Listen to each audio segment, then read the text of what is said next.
All right.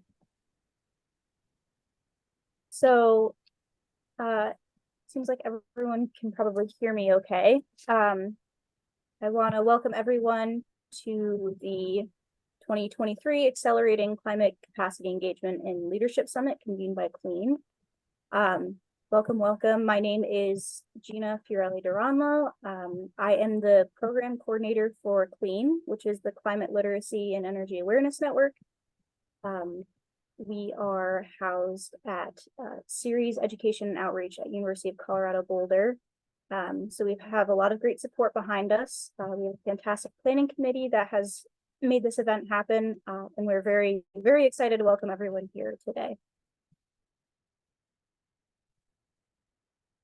First thing I want to say is just a housekeeping thing. If you have any questions or technical difficulties at any point, please email clean@colorado.edu. That email is being monitored today. I'll put the email in the chat too. Feel free to send any questions that way, and you should get a reply.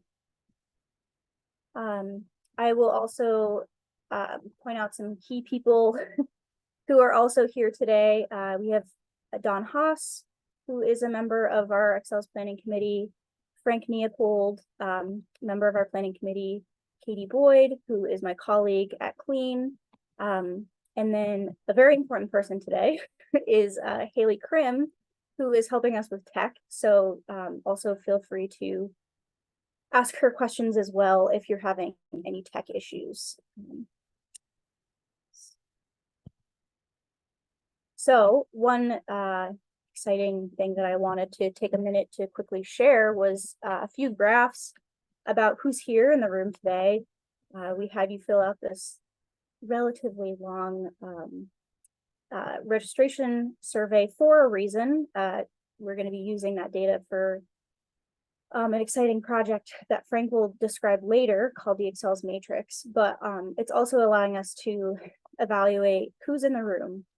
So we have a lot of educators and educator supporters, community organizers, scientists, and communicators. You can see a breakdown on the graph here. And then geographically, where everyone is located, we've got some good representation from the West Coast and then a lot of Mid-Atlantic area, and then some, quite a few folks in Colorado too, actually. And then we have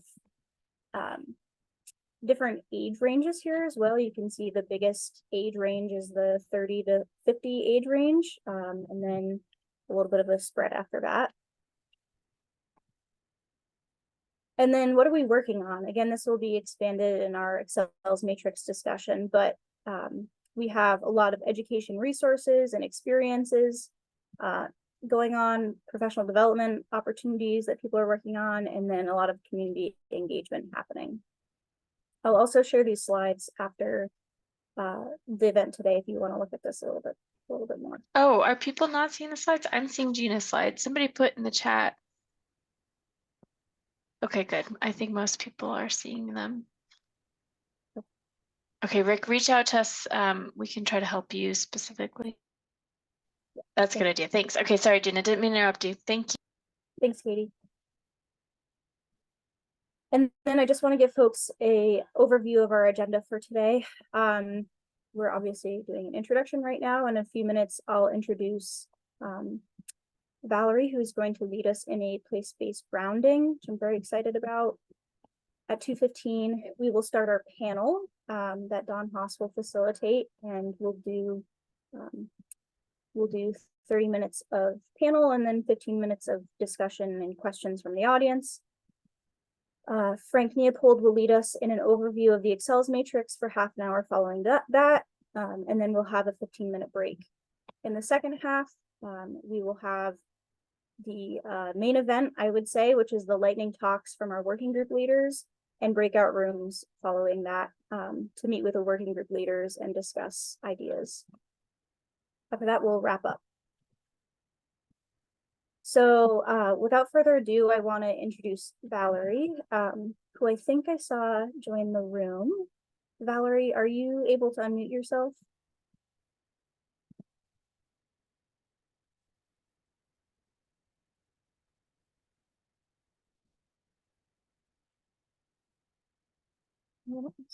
Just mute there. Oop.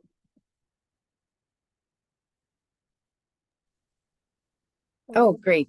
Yeah, it worked that time. Okay. I'm gonna stop sharing my screen for a second so your image can be a little bit larger for people.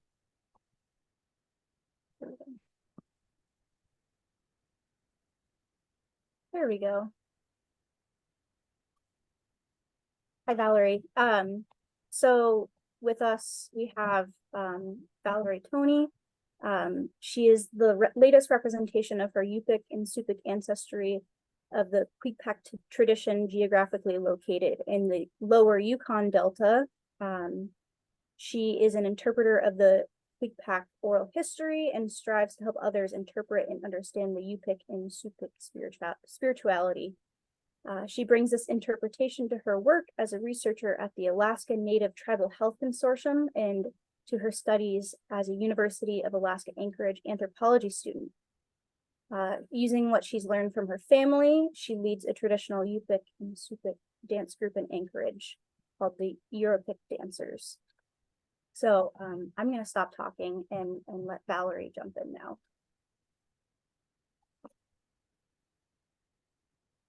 Baka maya ko nga, erusaka ko nga, pipakluka ko nga, kaganaka ko nga, mangyaka ko nga, alak na kami nga, quickpack mi nga. My name is Valerie. What a wonderful introduction. Koyana Gina. Thank you. Uno ko mi ukman tu pagkakapta, ukman, anong naktukot slamon, piluta. Paguna, akta, paguna, sla, pakluku. We were taught how to present ourselves to the universe, ukman. First thing in the morning, you get up and you go outside to show that you made it to today, that you claim yourself to be a part of this universe, something that is done every day. It is also the basis of our way of meditation. We were taught as young children, and very briefly, I'd like to explain exactly what I'm doing, and then I'll put this the motions to sound. Let me see if I could come down a little bit. And you can follow along too. Like Gina said, I come from the lower Yukon, the Bering Sea, and our traditions are still alive. Our coming of age ceremony is still alive. How fortunate that this was to remain intact. One of the ways that we would greet the day is to present ourselves to the universe, and that meant that me here, I am part of this universe, on this nunak, on this ground. What you do on one side, you do on the other. I present myself, and you can follow along if you'd like. I present myself here in this land, in this nunak. No matter where I travel, and I travel in a dog team or on a sled snow machine, I make room always for my neighbor and acknowledge them and see if they come. Make room for my neighbor. Acknowledge them to see if they come. Regardless of if anyone joins you, this is your send-off to the universe. What piluta, and what you do on one side, you do on the other. So you take your story. This is me today. This is my story. What piluku. You take that story and lay it to rest. Then this is the start of your day. Up. We have a different kalrak that says we are from the lower Yukon. My kalrak is hap. And I understand that in cowboy country, you have a different kalrak. I've heard people say, Yahoo! That's their way of saying, this is where I come from. This is I'm still trying to decipher how people from New York, I think it's too busy over there. That's too much energy consolidated in one area. So does anybody want to share how they qalqaq? What's your particular cry to the universe that tells you, this is who I am, this is where I come from, this is my claim to this universe? Does anybody want to share?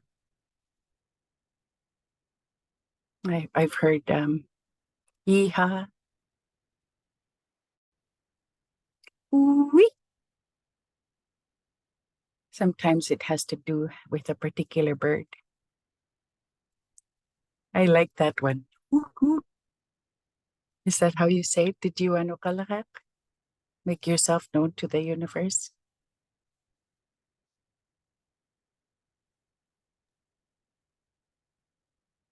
I'll share one Organize. that I like to say when I'm excited.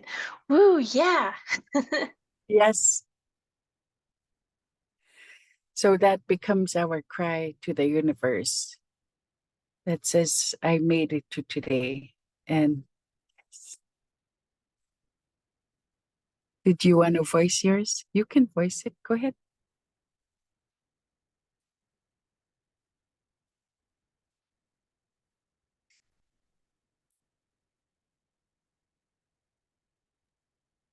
Um, Woohoo. yeah. So we encourage you. Me being the representative from the Lower Yukon, our cry is hap. We are seal hunters, whale hunters, caribou hunters, moose hunters. We live off of our environment. A large part of that is our salmon, our king salmon, and our summer chums, our fall chums, our summer silvers, our dog salmon, our red salmon, our cohos. That's just the runs for the summer. Can you imagine the runs for the winter? We have whitefish, cheefish, tomcats, and we can eat fresh fish every day of the year. But one of the things that we saw was we, as Alaska natives from that particular region, have the highest rates of colon cancer. So damana umyoklugu. Think of that in your mind as we claim ourselves to be a part of this world. We want your umyok and your heart to send off an intention today, not just a claim and a stake in this world and this universe today, but actually send off an intention. And this is the way that we send our intentions off. So I'm gonna start drumming right now, and I want you to be able to come on a umyon with your mind, send that out into the universe, because this universe is huge.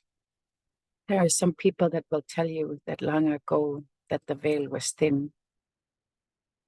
I'm here to tell you that there is no veil.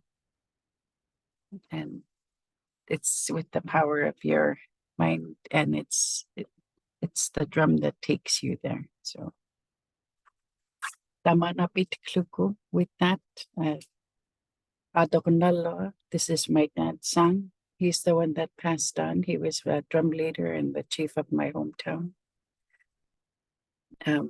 On how we have to maintain these ceremonies, especially the one in the morning. Yanga, yanga, yanga, yanga, yanga, yanga, yanga, yanga, yanga, yanga, yanga, yanga, yanga, yanga, yanga, Ayanga,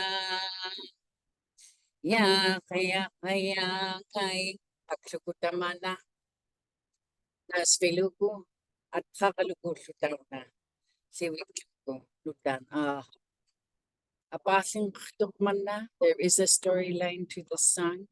The first verse tells us where we are. Nanito ka kangay adoli yangay yanga ka kayangay kayanga kayanga kayanga kayangay kayanga kayangay yanga ka kayangay kayanga kayanga ya kaya kay pagsukutamana nas filugo at kakalukusong lutan. That is our way of claiming to be a part of the universe today. And hopefully somebody can share how they do it tomorrow.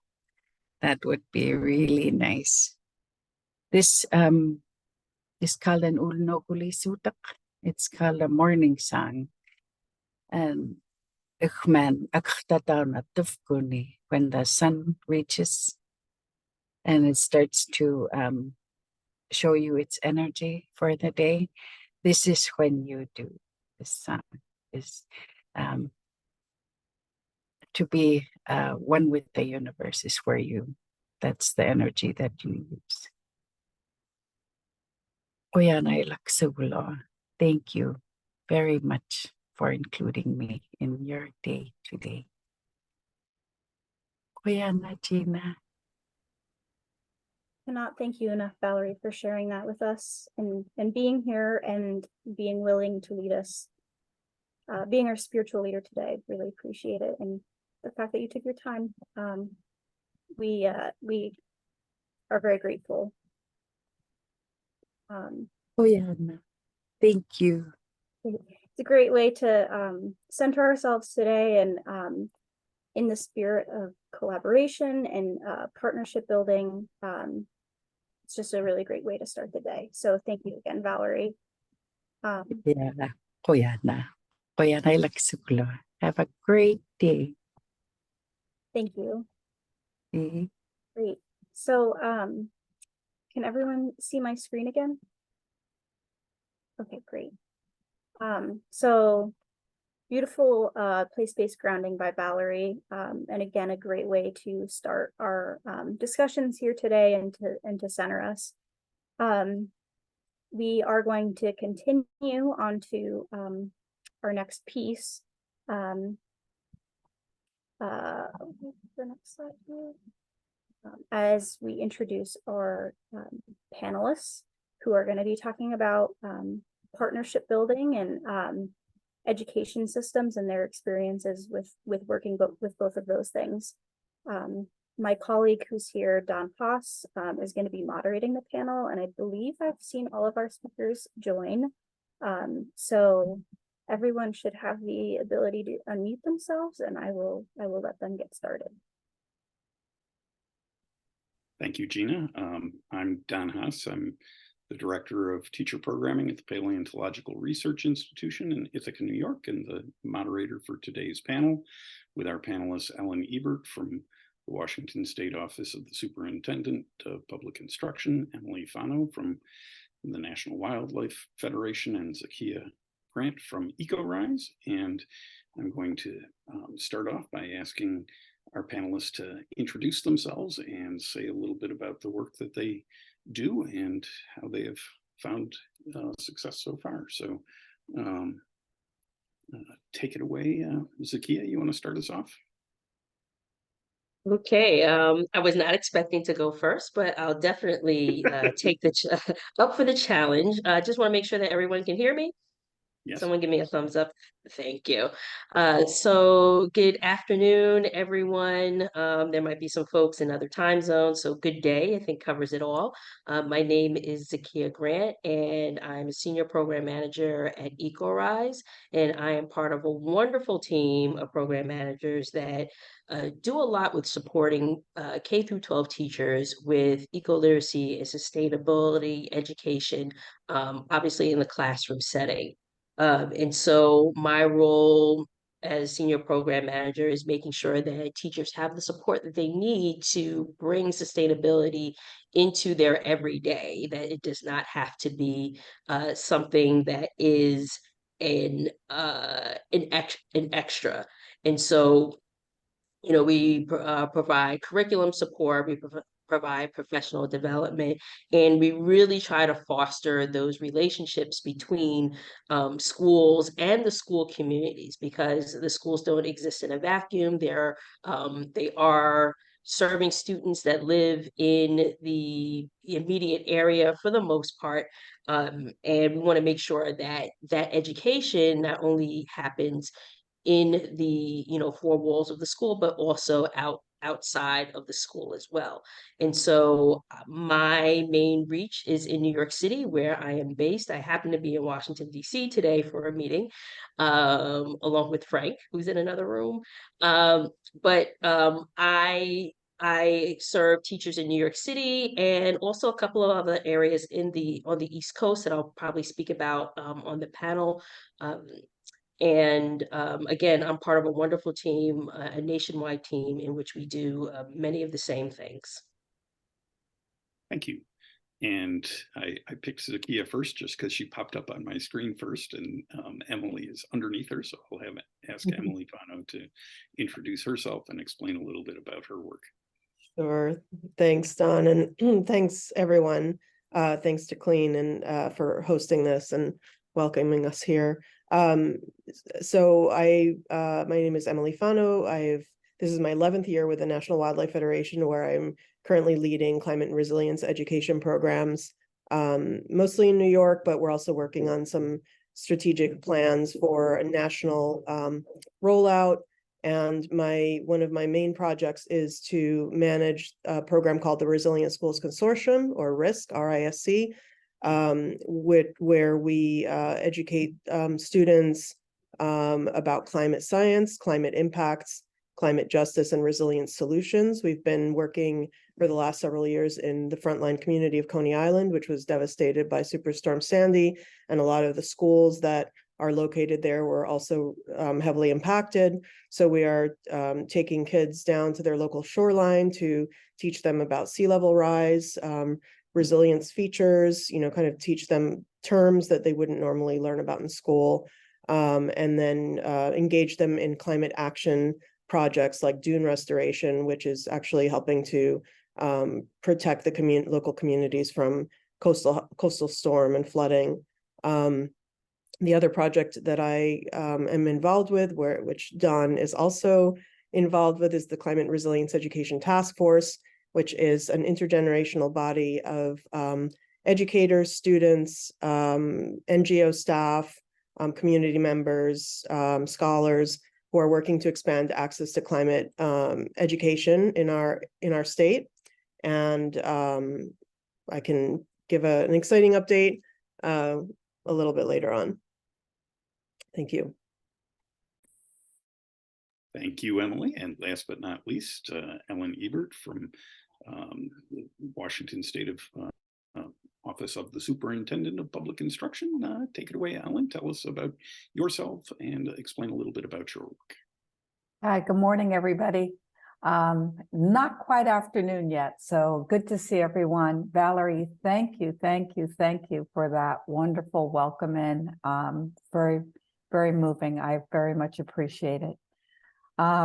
So I am the Director for Secondary Education Content at the Office of the Superintendent. Don, that's a mouthful to say Superintendent Public Instruction in Olympia, Washington.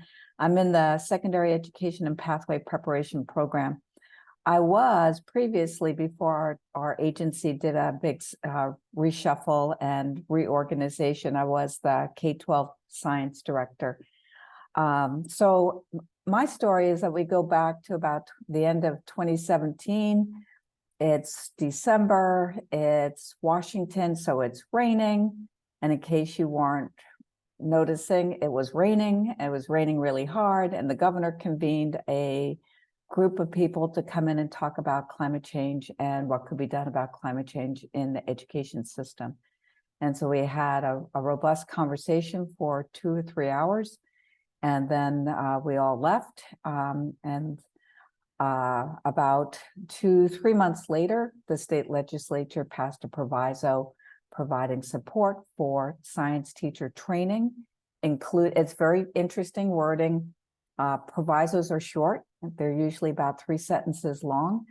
So there was a lot of words into very small space. And what it said was we would be doing science teacher training in the next generation science standards, including climate science education.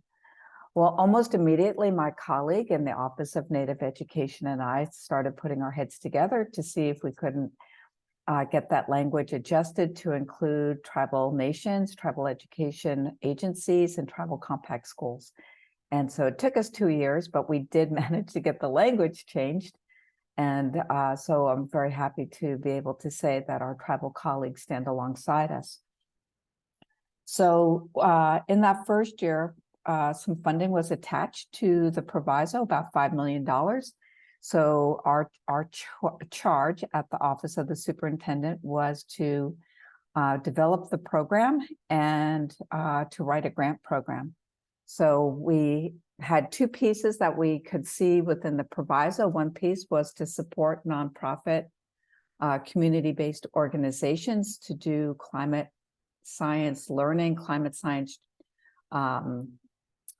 community work, and more on the formal side with our educational service districts to do like that, get into the schools, get into classrooms, get with teachers and that part. And so we thought we had 1 year, and what happened was we spent all our money. The legislature allocated us $5 million, and we were able to spend $5 million in a very short period of time. And the following year, they granted us more money. So they gave us continued support. So for the last 5 years, we're going into year 6, we've had continuous support to be able to do some of the work that we do. We have 9 educational service districts that receive funding for each of the geographic regions in the state. So there's an equity of funding that is available to do this important work. We have 6 community-based organizations that are nonprofits.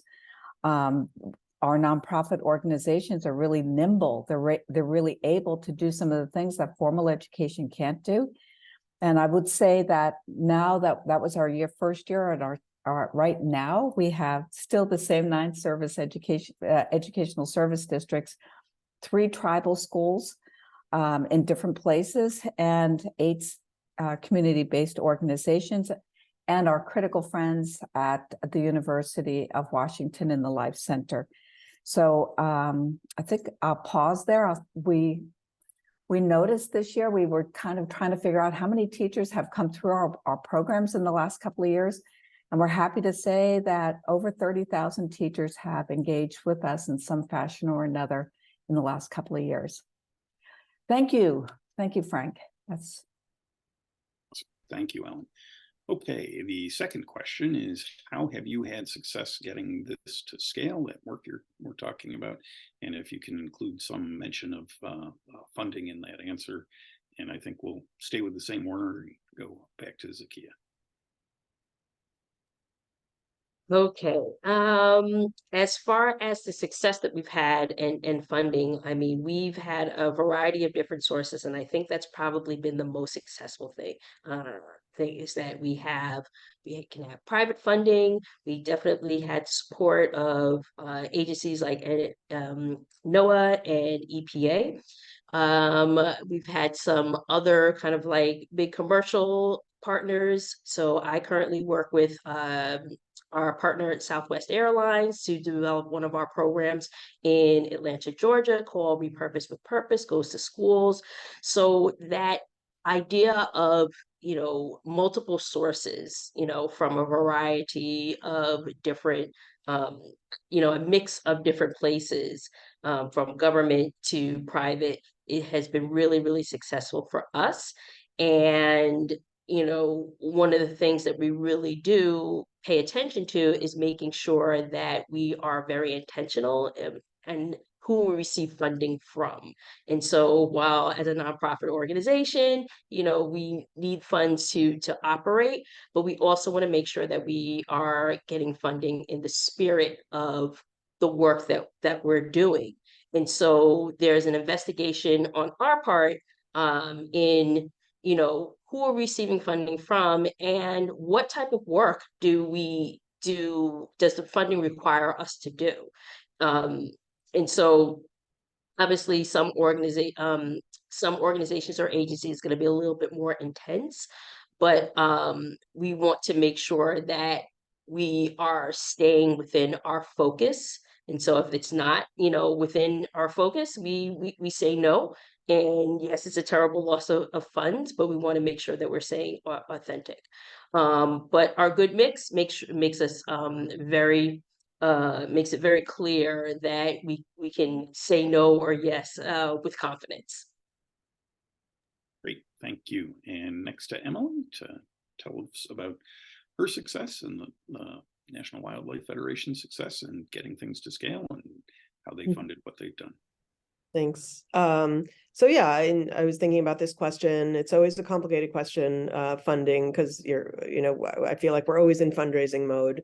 Though we've been very lucky to have multi-years funding for our work from NOAA and FEMA, which is continuing to fund our work, and some corporate donors and a few private donors. But I have to be honest that it's, we're in constant fundraising mode so that we're not in this cycle of contracting and expanding, which tends to happen in nonprofits. So I think part of the reason is we're just really busy doing really big work with this, small staff, and it's a challenge to kind of keep doing all of these things at the same time.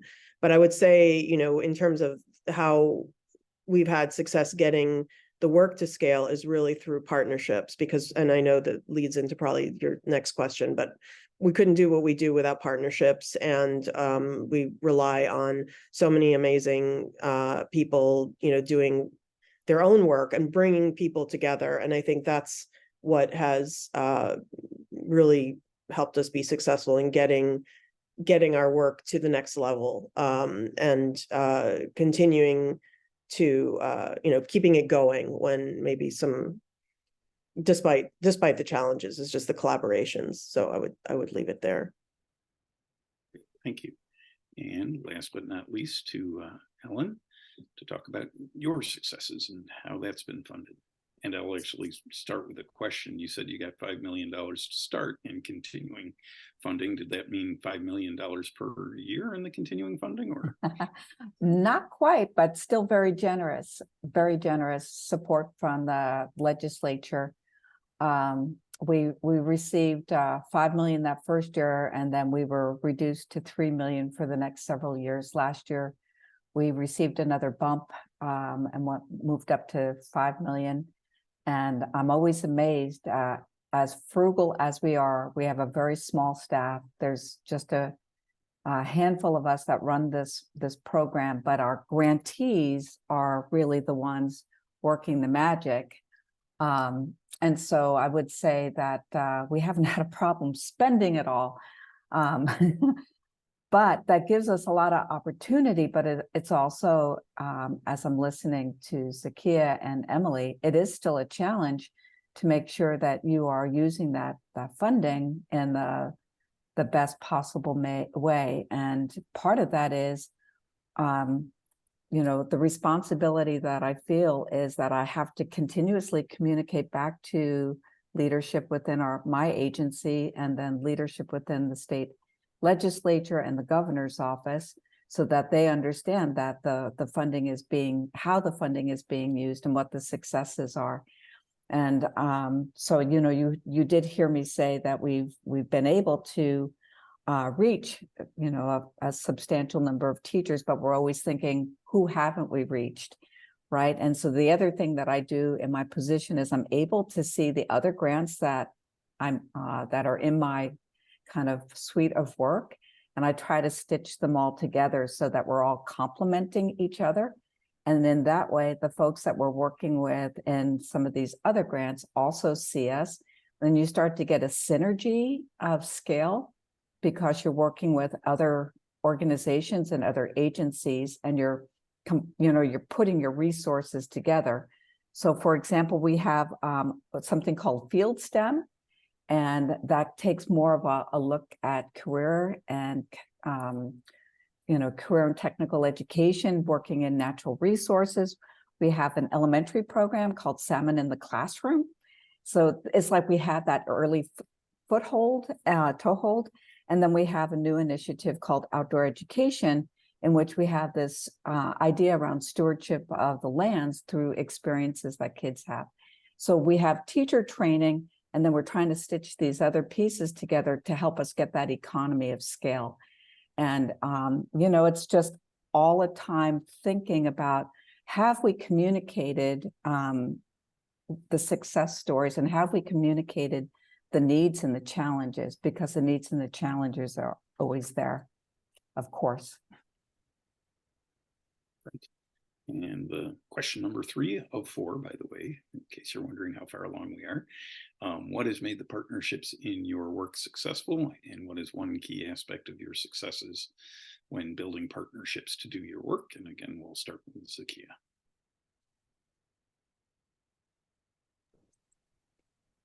I think one of the things that's been successful is really kind of vetting those partnerships. And so, like I mentioned before, we all need dollars, but we want to stay authentic.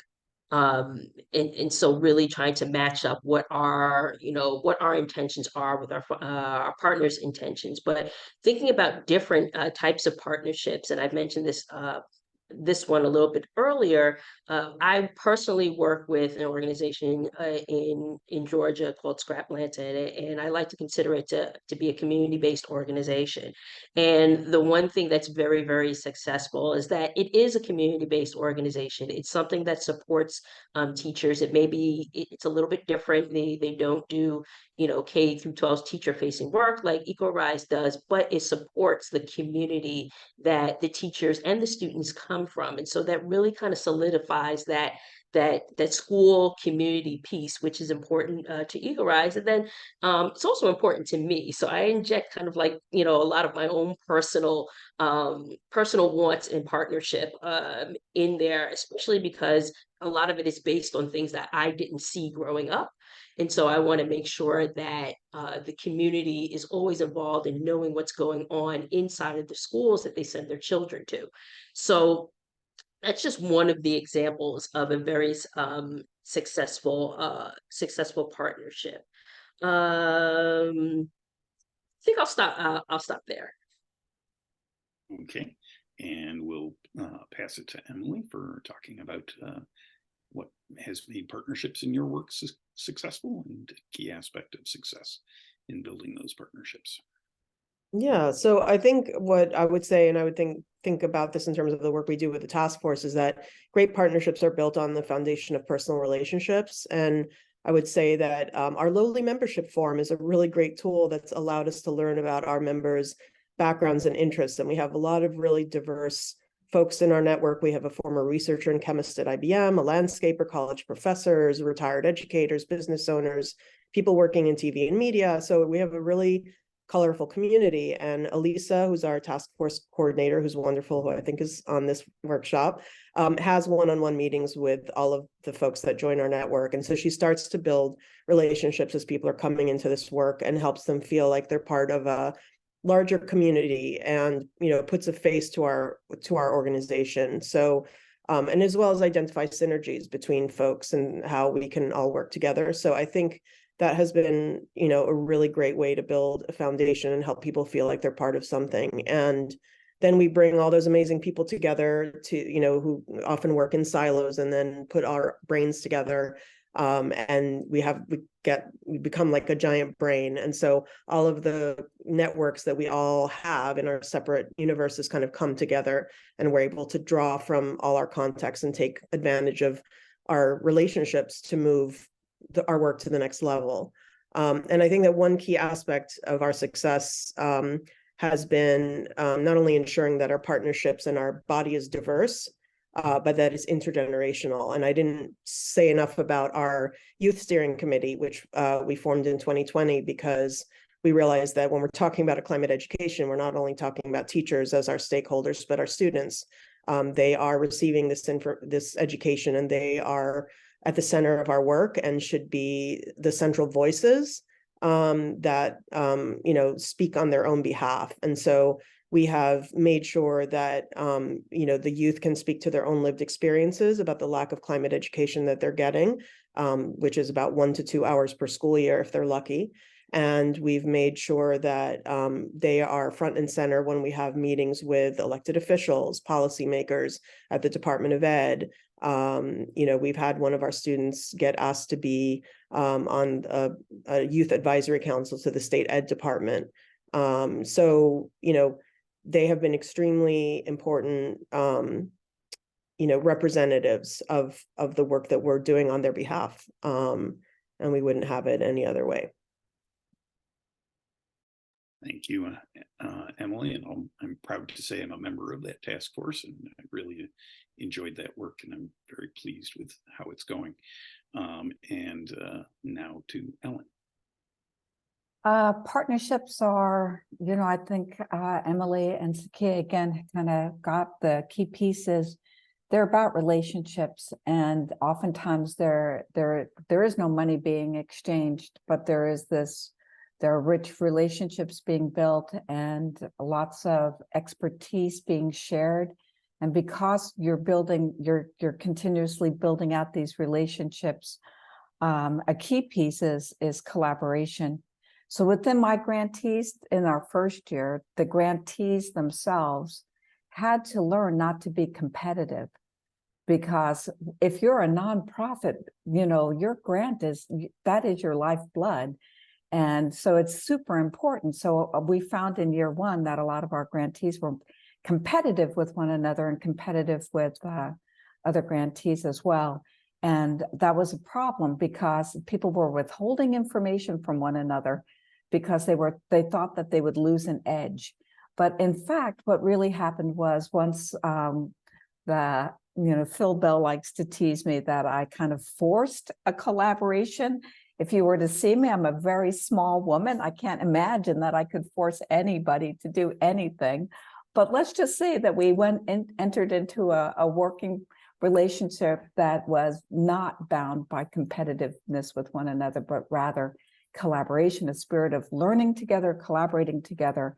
So, and I wrote them into their assurances, which are part of their grant, proviso.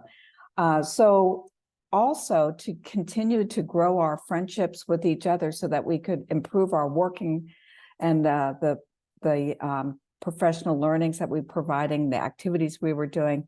We had a series of meetings each year. There were 4 or 5 meetings every year. We would have kind of wacky, quirky names. So we'd have a design institute, we'd have a data festival. These meetings were always brought together so that we could learn together, we could problem solve together, we could talk about, how do you come to community and make a difference? How do you come into community and, they may not be receptive to hearing about climate change. So how can you bring this messaging to them? So what we noticed was in year one, the grantees external to the core group that the state was overseeing had over 80 separate partnerships that they had developed across the state in the work that they were doing. And so who were proud of our partners? Department of Health stepped in, Department of Natural Resources, Fish and Wildlife, librarians, federal agencies. Frank called me. The ink wasn't even dry and my phone was ringing. So all of the folks from the national level, so kind, so there for everybody. Master gardeners, our tribal nations, families, you name it. We were out in the farms. Farmers were working with us. So our museums, our institutes of research, shout out to Carol O'Donnell and the Smithsonian for the support that they provided. So I would say partnerships are ongoing. They're always in need of cultivating, and they're a heck of a lot of fun. Thank you. And the last question before we go to more general discussion is, what is your piece of advice for people in this audience who are doing the work, and the coolest thing your organization has done or is doing? And again, I'll pass it off to Zakia to start us off. All right. Piece of advice. I have so many pieces of advice. But one of the things that helps me personally is kind of leaning into some of the things that I do on my off time. And so I know we want to make sure that we're having a healthy balance of work and things that are not related to work. But what I find is, in this space, the things that we do off of work tend to be related to the things that we're doing in our everyday work life. And so with that, I personally am involved in some other, community focused things.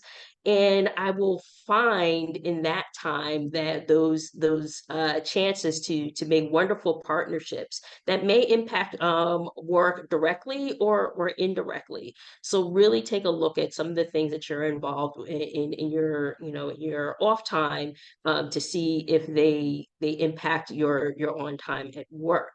Now, one of the coolest things our organization has done in terms of partnerships is really evaluating, like, who is going to be served. And so we've talked a lot about funding. We've talked a lot about fundraising being the lifeblood, but we've taken a focus away from what do some of our larger partners want, and I use that term loosely, but really, how are we really servicing and engaging some of our smaller partners that are not the ones that are giving lots of dollars? How are we supporting those organizations? And so with that, we're able to do lots of cool things, like really with our youth climate councils, support students and making sure that they get to things that are on site that they may not have transportation for, providing internships and providing transportation for internships, so that that makes sure that folks are included, because if you don't have a car in certain areas or transportation, then you can't access those things. And so it's great to see such a diverse population of students being able to participate in some of our programs. It allows us to provide opportunities for teachers that we may not have thought of before, because it wasn't within the parameters of what our partners would think of.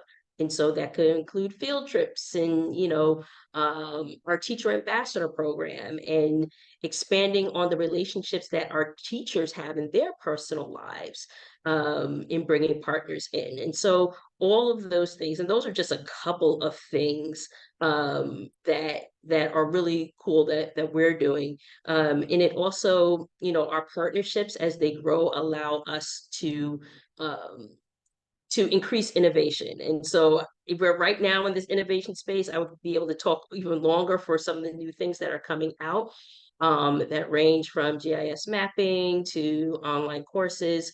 But all of that is because of different partnerships that we have: teacher partnerships, organizational partnerships like CBOs, and then funding partnerships. Okay, and to Emily to talk about, to offer advice and talk about what's cool that you're up to. Awesome. So I would say the first piece of advice, I know there's a lot going on in the world and things can feel really heavy, but that phrase, look for the helpers, right? To always know that there's so many people that are working to make things better. So to not get discouraged. We also really believe in making spaces for people to come together socially, to talk to each other, get to know each other, to also find spaces, especially for youth, to express their climate anxiety, share their feelings, kind of have spaces for people to, let out their emotions and talk about things that they're experiencing We also like to kind of say that we'd like to find time for celebration of our accomplishments, and to find joy in your life, and rest, because rest is a form of resistance, as we know, or like at least I've come across a lot of that information recently about how joy and rest are forms of resistance, and I do agree with that. So I'd say when I think about our successes, I think about some of the things that we have accomplished. So we are very proud of some of these things that have been very much youth-led accomplishments. And so our youth lobbied the mayor's office in New York City to ask for climate education to be incorporated into the city's strategic plan NYC. And thanks to them, and of course, many other partners, we now have about 10 pages of climate education focused information in the city strategic plan. So climate action days that are being planned by the Department of Ed, so a focus on green careers and workforce development. And that's a historic first in our strategic plan. We also led a lobbying campaign to make sure that climate education was included in this in the Climate Act, which is our state's climate law. And so that happened. We created the first New York State climate education platform, which lays out our plan for actualizing a comprehensive interdisciplinary climate education program for our state. We created the first budget for climate education, which we submitted to the governor and many other elected officials. And we now can say that we have a New York State bill, climate education bill, that was partially written by students, that is going to be introduced in the next legislative session this year. So we just found out today that the senator that we've been working with has finalized language that we pretty much wrote and has been accepted with virtually no edits. And that will be introduced this year. So we're extremely proud of that, as well as helping students to advocate for their own climate education. So very excited. Yeah, it's very, very exciting news. And Emily forwarded along the email about that about 15 minutes before we started, and I was delighted to see that. And last but not least, before we go to the general discussion, Ellen, you share your advice and what cool stuff you're up to. So I think I'll start with the cool stuff and then go to the advice. So we were really excited last year. The state legislature allocated $200,000 for us to hire in a individual to do climate integration, climate content integration across all of our content areas. So having a person dedicated to do that work was amazing. And what we decided to do with some of the funding that we received from the proviso was to have a statewide summit for all educators, not just science teachers. So we were really happy to be able to say that we could bring together, I think about 150, 200 teachers from across the state. We had 23 come in from the Eastern Washington, which we were so excited about. So it wasn't just people traveling in from the immediate area, but rather coming in from all parts of the state. And because they were all different content areas, they brought in all of the richness that you get from having the content disciplines be in the same space with one another. And a lot of productive conversation and action came thereof. So we're really excited about that because we weren't sure how that would land. And people were so excited. And then the governor came to the summit and visited with each of the different groups. So we had an elementary, middle, and high school. He took time and spent time with each of the different group of teachers, listening to them and speaking with them about what we can do to to combat the impacts of climate change. So I'm really excited about that. And then there's a little story. So I love the little stories. The big stories are great, but little stories are really inspirational. So we had, I had the opportunity to fund a very small project in the Okanagan part of our state, in a little community called Tenasket. And what we funded was a group of students to put together a group of groupings, about 10 to 20 beehives. And so the university, the local university, Washington State University, came up and helped the students set up the beehives, and then got a group of girls to become apprentice beekeepers. And why that's important is we have to be able to have our students see that there can be action and hope, which is what my advice, I go to in my advice. In my first year, I never dreamt that I would be standing in front of a group of educators and saying, no, we have to stop. There's too much gloom and doom in here. We cannot do this. We can't. This is not the appropriate way for us to be working this problem. What we have to do is bring forward this whole idea that we can have hope, and hope is a human attribute. Jane Goodall just came out with a book just as I was in that productive struggle. So it was wonderful to hear her voice around hope. And so what I would say is every community is different. There is no set lesson plan, no set activity that will work for every single community. You have to design for what your communities need. And that means that you have to know your communities, which means you have to have your partners. So it's like all of these circles going out together. So design for your community, have critical friends who are not afraid to tell you when you're gone off. I like the I's: imagination, ideation, innovation, and inspiration. And I heard my other two panelists use those I words as well. And then Dr. Laura Lynn in tribal education here at the Office of Superintendent was in a meeting with me, and she put her hands together and she said, we need to be like the salmon. When the salmon make their way out of the creeks and the waterways into the estuaries, and from the estuaries, they learn how to be with other peoples and other relations. And they have to learn to cooperate with one another so they can survive and make their way to the ocean.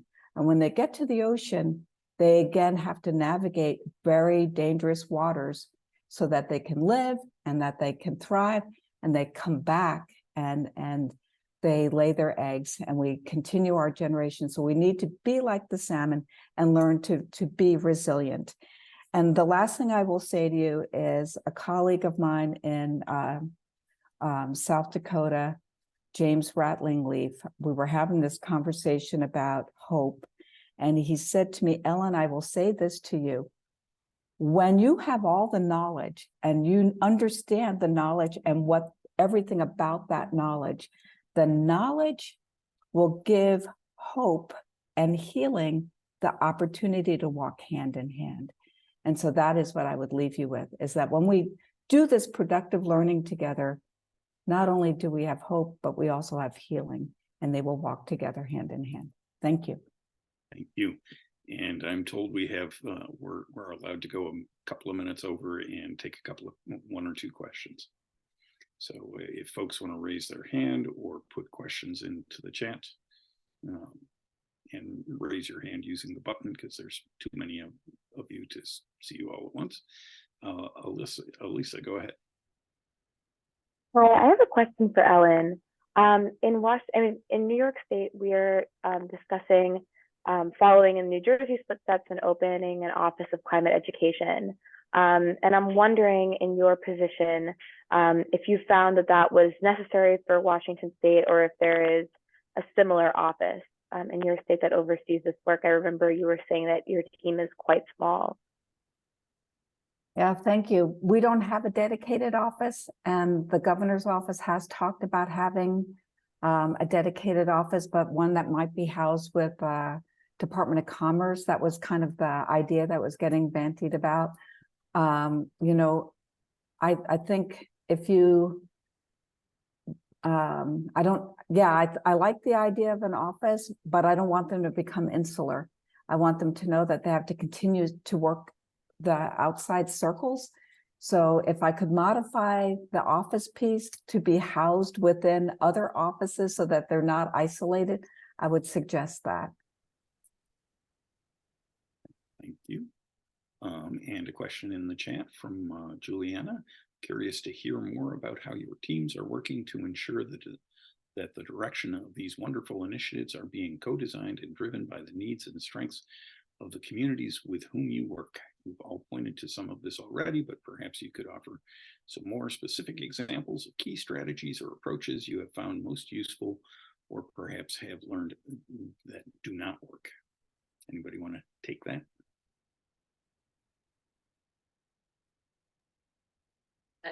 I can take part of that. I mean, one of the first things, which is probably the most common one, is to listen first.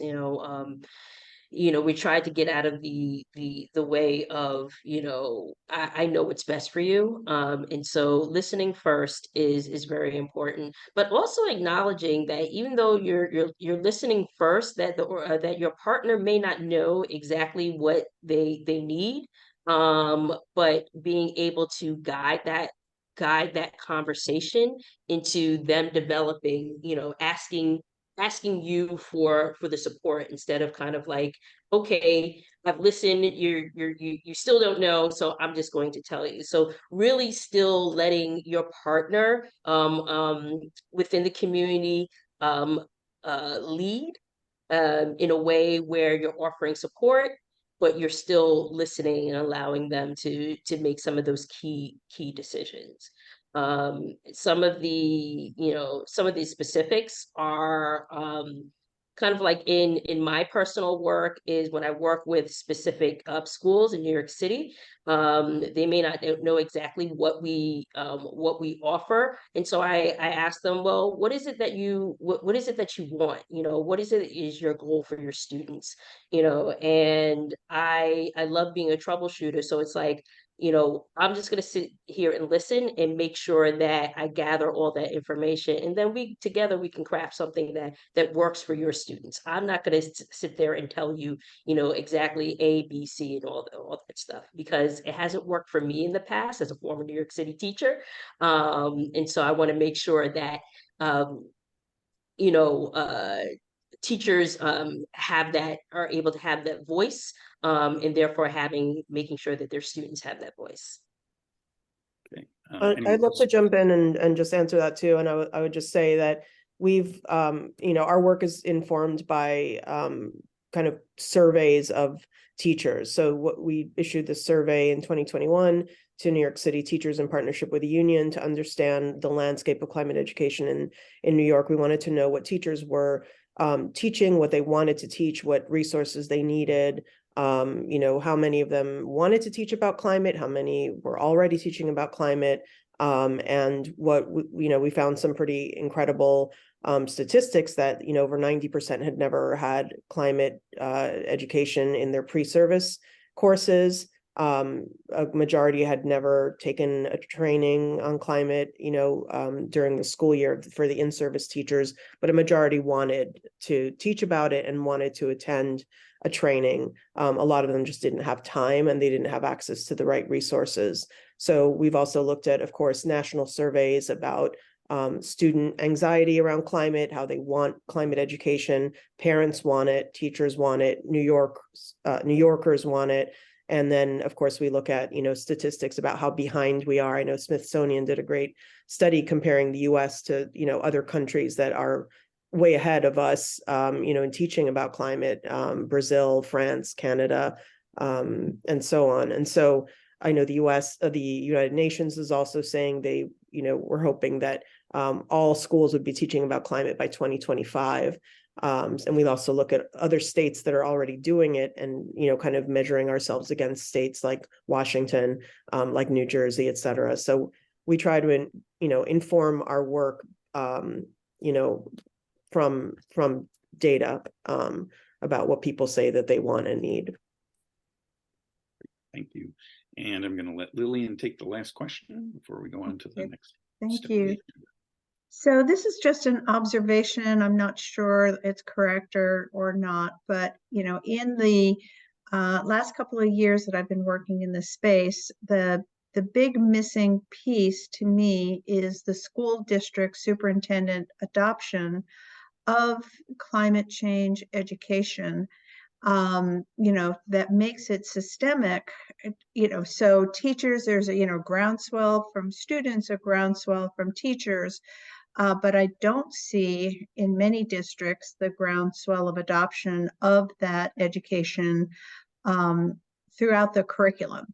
So, Emily, when you talked about the New York State bill, is that a Department of Education bill, or is that something different? So why do I see this disconnect between the needs of students, the adoption of teachers, but not really part of the curriculum that is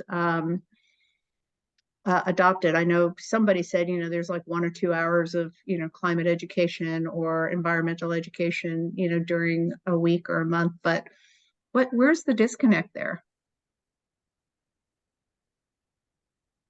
Yeah, I mean, I think that the disconnect is really that this is not required in state standards, or rather it's supposed to be there, but it's really not, or if it's there, it's not being used. So our bill, to answer your question, directs the commissioner of education to execute, Awesome. changes in the law. And so we're proposing changes in the education law to essentially update the established courses of instruction and learning expectations on climate education. So we're very careful to not use the word curriculum, because we know that that means, an interpretation that means a mandate. And so we're not saying a mandate, but we're saying you have to update the learning standards. And the good news is that, the Board of Regents just issued this new directive about new graduation requirements, which kind of leaves the door open for, updating the learning standards. I think they're aware that the standards are antiquated and they don't, prepare students for the future. And so there's room now to, suggest that climate education should be part of these new learning expectations.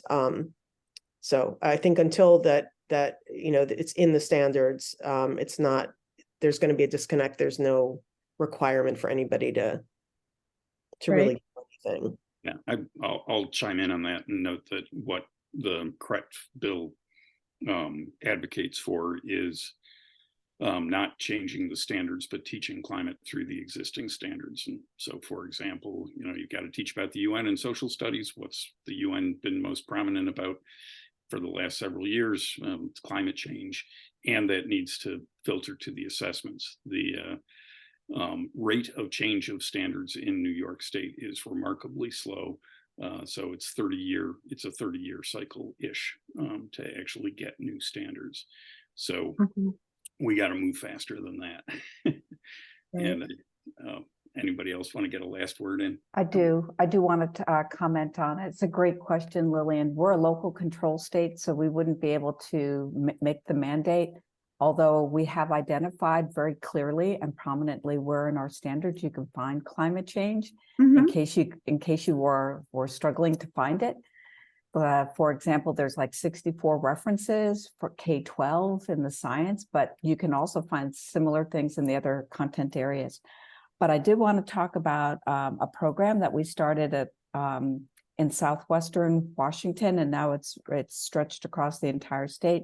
It's called Climate Justice League. It's a student teacher program. And one of the results that we've been watching for the last 3 years is students working within their community government and community governments, as well as their local school boards, to have a space on each meeting to talk about issues related to climate and what can be done productively, either within the community, speaking with the mayor and the council, or at the local school board. So in Spokane, which is in the eastern part of the state, in Spokane School District, students have been attending meetings for over a year. And you won't be surprised that I tell you now that the school board has adopted climate science education across the entire district. So that's just one example. If we had another hour, we could talk longer, but I'm very keenly aware of the time. Yes. Thank you.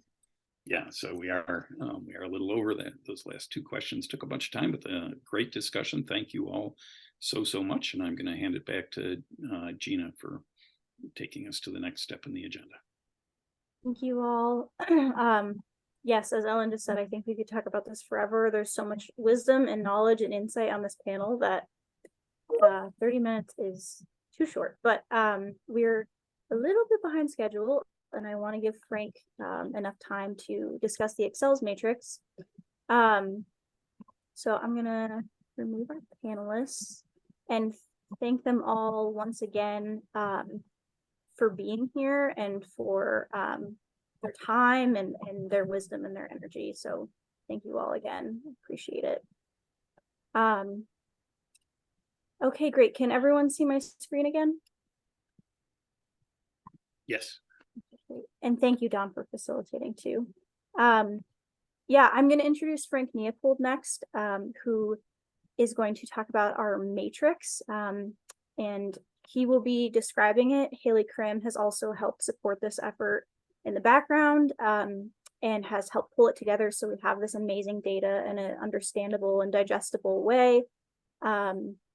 And I will let Frank talk. Can you unmute Frank? You all set? Yeah, should be here. Can you all hear me? I don't see anybody else. Gina, can you hear me? Yep.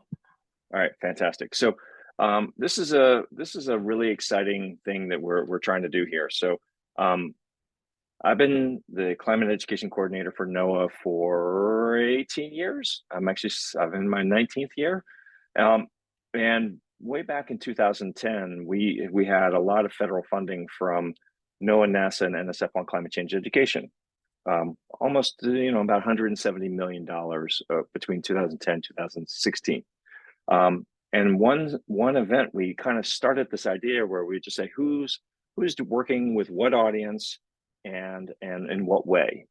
That idea I brought forth to the ACCEL Summit when we were starting this initial idea, because one of the most important things that we can do as collaborators, totally in the spirit of the last panel, which was amazing, thank you to all, is not focus on what have you done, but really focus on what are you about to do. And the reason why what you're about to do is I think enhances more collaborative potential is because you're just beginning. You're thinking about what you might do, when you're trying to get at.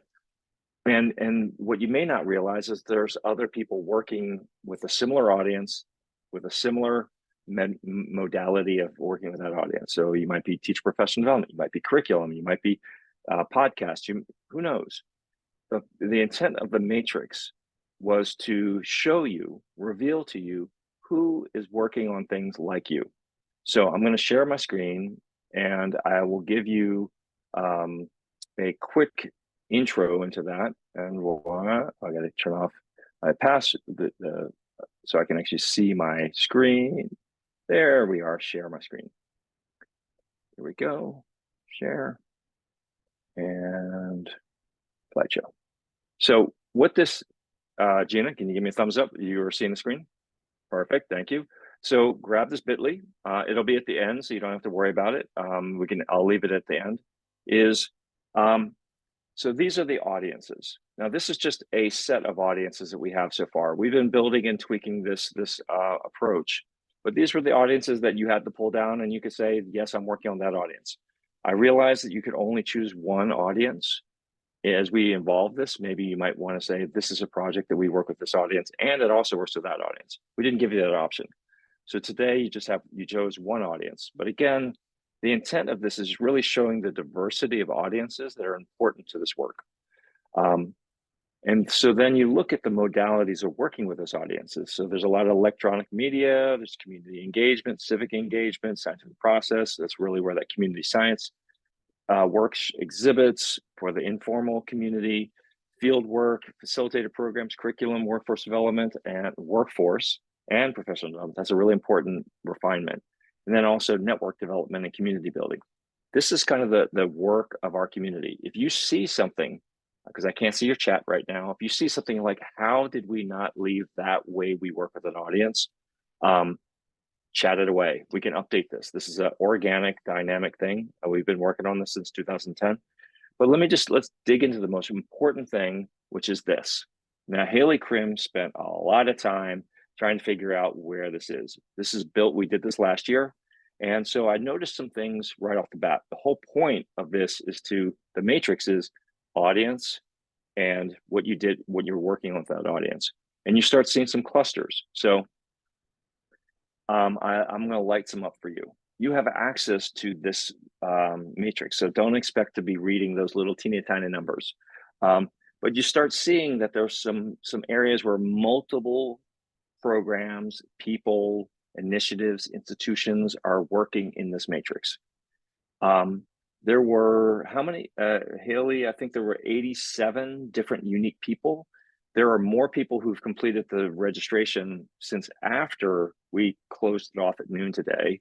So there's more in the actual spreadsheet than is in the matrix.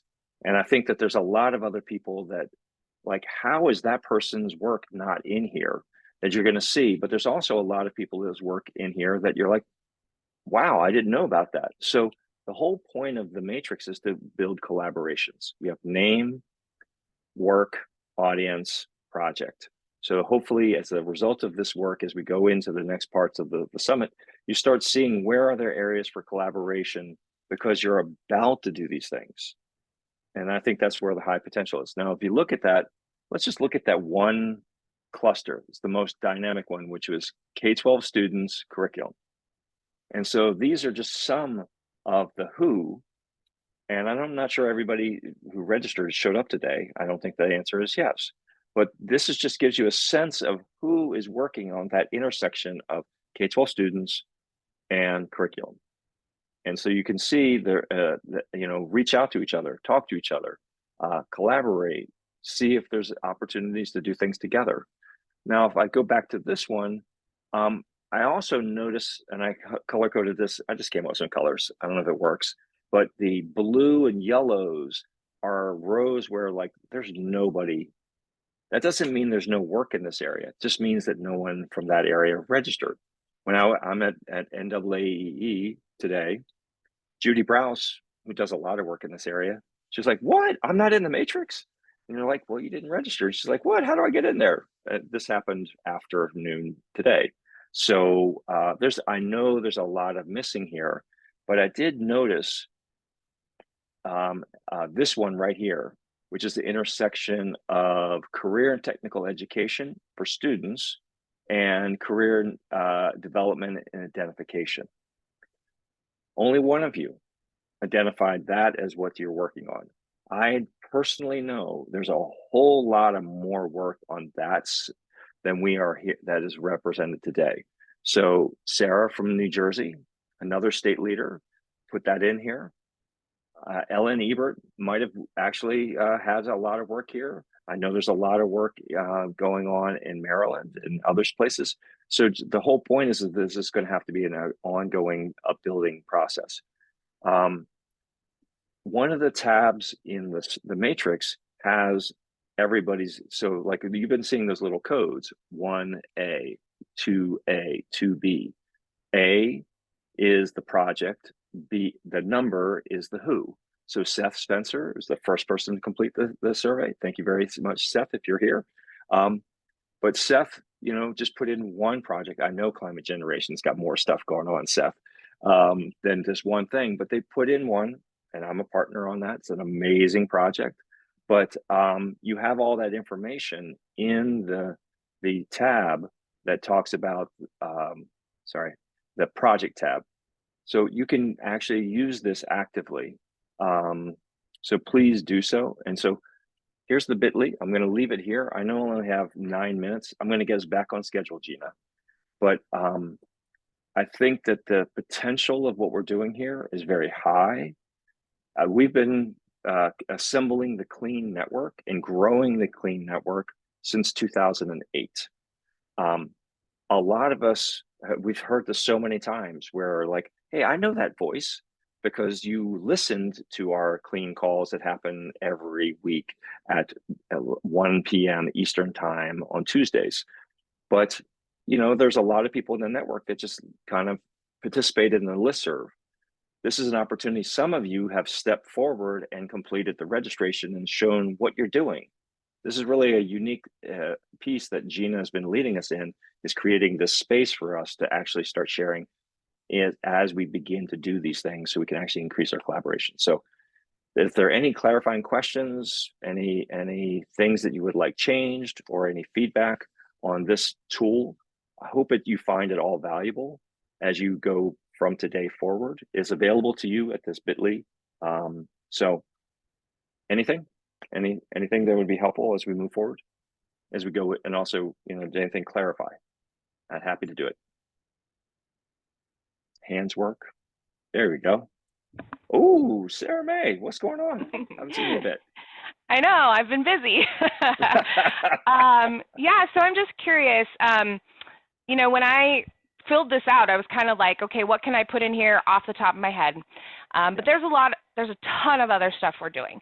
So for instance, we're doing workforce development with the California Climate Action Corps, the Sustainability Service Corps, SEI's Climate Corps, and we're starting to have conversations with other states for their corps. So do you want, is the intent, should we start kind of filling this out further with those other sorts of things? Because as you said, we could only pick one audience for some of these, but we cover a lot of different audiences and we kind of fit in a bunch of different places sometimes. So Sarah May, I was completing the survey myself, and I was like, ooh, it's a little too constrained for me. And I think that's what you're bumping into. So I think the intent of, this is a proof of concept. This is beta. I don't know what the next thing after beta is. Maybe it's beta 2. I think the power of this is high, and it's got a lot of potential. So I think we have to play with the survey instrument a little bit, and then not just have it registered as a part of this, but as a way of kind of keeping this actively going with some kind of repetition. So, maybe I can reach out to you afterward and say, how would we change that Google form a little bit more to make it a little bit easier without making Haley Crim's life really, really hard. So I don't want to do that, but I got you. I appreciate that. And I think I think a lot of us have a lot of other things we could have put in here if we had seen the value or we understood how it was going to work. So I think you now see what is possible. So does that help? Yep, absolutely. Awesome. Hey, Katie, what's going on? So I just wanted to kind of address a question that came in the chat and what you were just saying, Frank, we were talking about this right before this meeting. It came up last year too. People really found some value in the in this matrix. So we did it again this year, and we were talking right before the meeting started about how do we continue this? How do we make it more updatable over time? So yeah, we are going to talk about that and work on removing these questions from the registration form, making it its own survey that people could fill out sort of any time. But we're gonna have to figure out kind of yeah, Haley does most of the back end work of sort of manually taking your responses and put them into the matrix. So we'll have to kind of figure out how often we can really update it. But I do think this would be a great tool to keep sharing, and maybe even just periodically on clean calls, we remind people hey, fill this out, and add your project so that it actually builds over time instead of being these single snapshots we've got in the last couple of years. So we don't know how that's going to happen because the conversation literally happened in the 5 minutes before this meeting started, but we will figure that out and we will communicate it to you all. And I do think it's something to sustain and keep doing, and in that process we will try to update it and make it a little bit more user friendly in terms of what Frank and Sarah were just talking about. And I think Jim put in the chat too, oh, it doesn't quite fit in this category or that category. So how can we address that? We'll work on it and we'll keep you all updated. And I think socializing who's working on what. I don't think the clean community, again, we've been doing this since 2008. And I think that we've always been trying to iterate and initiate little tweaks and moves. And so ACCELS, the summit we're in, is another one of those. But I think that I see a lot of potential, and I think we got with those tweaks. And Katie, I love that idea. And I think it's probably a pretty light lift, but I think it's really the value. So if there's any feedback on once you get into this, letting us know. How would it be even more valuable? I think it's not a heavy lift, although Haley may be hitting me in the head if I watch out. I think there's a high value. So let us know if there are any other clarifying questions before you just jump in there and start collaborating. I mean, I don't know what the full number of potential is. I mean, Ellen, I don't know if you're still with us, but I mean, Ellen's projects easily could be there. A lot of the big state work that's being done and some of the city stuff could easily be in there. So there's just a lot more.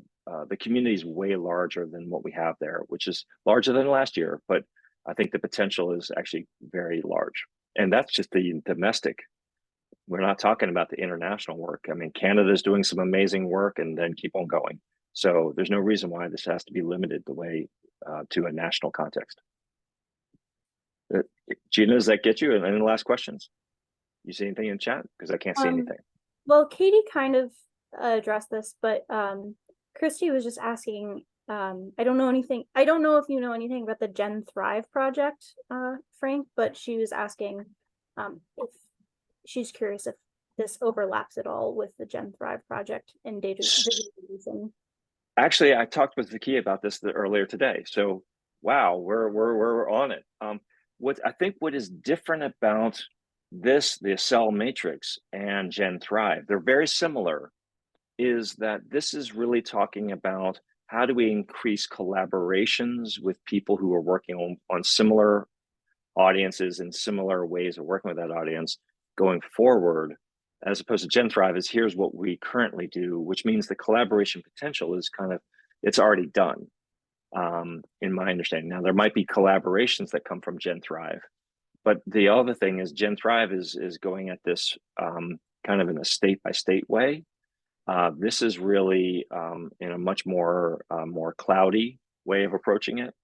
I don't know if that's a good thing or a bad thing, but it's definitely more cloudy. You know, more its boundaries are wider. And just one last thing I'll note is that a lot of amazing work we've heard a lot of from state leaders in this space, and a lot of this work is dropping down into state and subnational levels, is that there's amazing work that's going on in one part of our country that another part of our country wants to consider, explore. So one thing we haven't even talked about is the people who are beginning to think about possibly doing something can join this space and go, hey, that's a really I got to talk to Sarah Mae Nelson in California about this because I'm trying to do some climate core work in New Jersey. So that cross-country, cross-community collaboration, I think, is something I notice is really missing in the space. And I think it's a high-value opportunity. So I think these complement as opposed to compete. And look at that, I'm at 3:30. That is perfect, Frank. Thank you. I know I can count on you to get us on track. I appreciate it. I hit my mark. Great. Thank you, Frank. Yeah, we're very grateful that Frank has done a fantastic job of ideating over all of this, and Haley has done a lot of the back end work. It obviously is, like Frank said, in its beta phase, but I am appreciating all of the suggestions that are coming in the chat, and it's definitely something to think about, and that we'll follow up on as well. So the next thing in our agenda is a little bit of a break because we've been going straight through for a couple hours now. So why don't we give ourselves some time to have a bio break or eat or whatever you need to do, and we can be back here in 15 minutes. Thanks all.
so I will give folks one more minute to join. Just finishing something up here.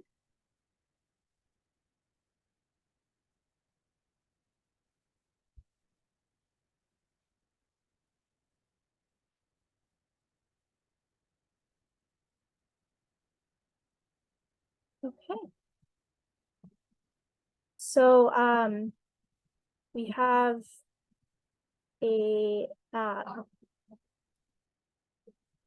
had a really great first half, and very grateful again for everyone who's joined and participated. Next, for the second half of our event, I'm very excited about it. This is really the purpose of this event.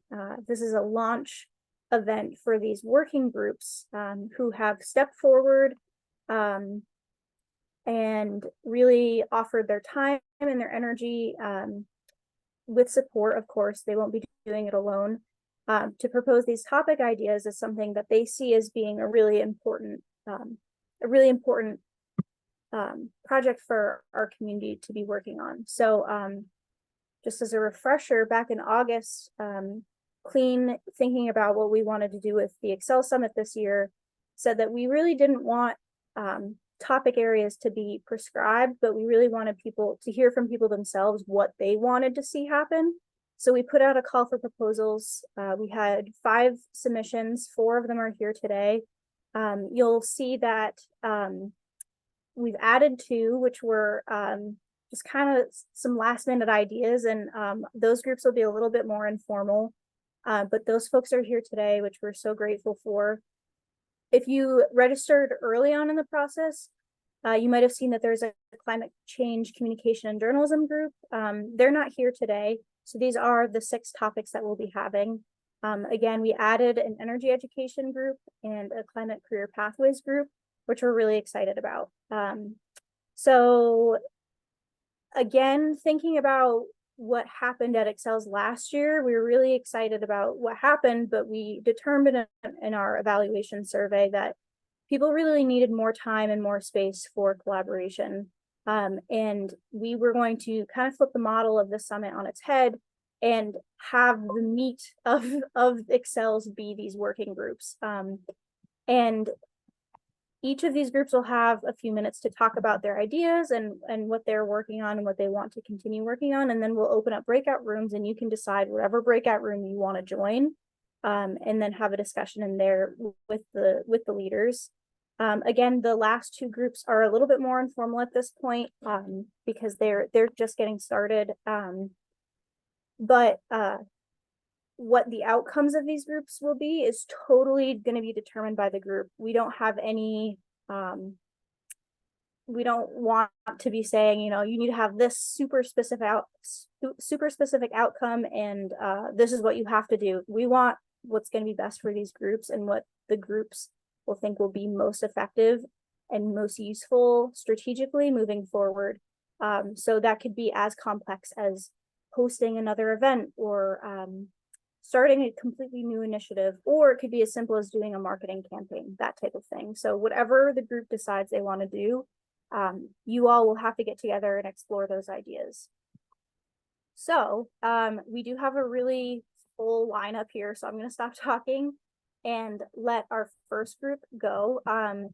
This first group is led by the National Center for Science Education, and they are going to be talking about developing a flexible concept inventory for high school students.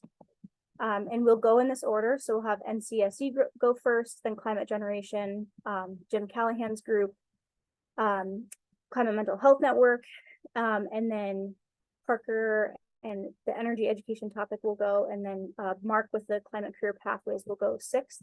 And I just want to throw this out here, this QR code. We're all about QR codes today. I created a spreadsheet where you can sign up for the group. I'm going to be saying this multiple times. Please enter your information in this spreadsheet, or else we won't know how to follow up with you. So please sign up for the working group that you want to be in by entering your information in this spreadsheet down here. If we don't have your email, then we won't be able to include you in future communications. I won't know what topic you attended and were interested in. So please fill out that spreadsheet there. So I will let our first group jump in here. You go. Yeah. Hi, I'm Wendy Johnson. I am a teacher support specialist with the National Center for Science Education. Another co-lead of this group is Carrie Herndon, our curriculum developer, and Kristen Mayer, who is a teacher. So our working group goal, we kind of have a long-term goal and then more of a short-term goal for this specific working group. Our long-term goal is to develop and validate a flexible concept inventory for climate change understanding in high school students. And then the kind of more short-term piece is with this particular working group, we'd like to conduct a literature review and kind of evaluate and look at what is out there that could be used for this. Hey, Wendy, I'm sorry. Can you try resharing your screen again? It's not loading for some reason. Okay. Try resharing our screen. Is that better? Our screen sharing is paused. Yeah, it says it started, but then it hasn't showed up yet. Don't pick that one when you screen share. Pick this one. This one. Try this one. That works. That's better. Thank you. Yep. Sorry. Thank you. So yeah, so here's our long-term goal and then the short-term goal of conducting more of a literature review and looking at what is currently out there. So just as kind of an overview, if you're not in the education space as much, concepts inventories, they're really commonly used. They were originally developed for a lot of science education, like research purposes, but then teachers started implementing them in their classroom as well to get a quick snapshot of what ideas are the students coming in with, and also helping to evaluate like what impact am I having through my instruction, and am I helping move students forward from where they're coming in to where they're leaving my class. Yeah, so there's a lot of these concept inventories that have been developed in different science education areas that are used quite commonly, but we're saying like something really robust is missing for climate change topics. So we're starting this work from the perspective that NCSE takes, which is that we're starting from the common misconceptions that students bring to the classroom. We've developed lessons that address those misconceptions. And so now we're starting to think of assessment, and we've really noticed this as like a hole in the field. And research has consistently shown that effective instruction must consider and really build on students' prior knowledge and preconceptions, otherwise known as misconceptions a lot of times. So we know that students bring a lot of specific misconceptions about climate change to the classroom, and that if teachers aren't able to uncover those and directly address them, then instruction isn't very effective. Students can end up not changing their ideas at all, even though they've sort of added a lot of facts to their brain.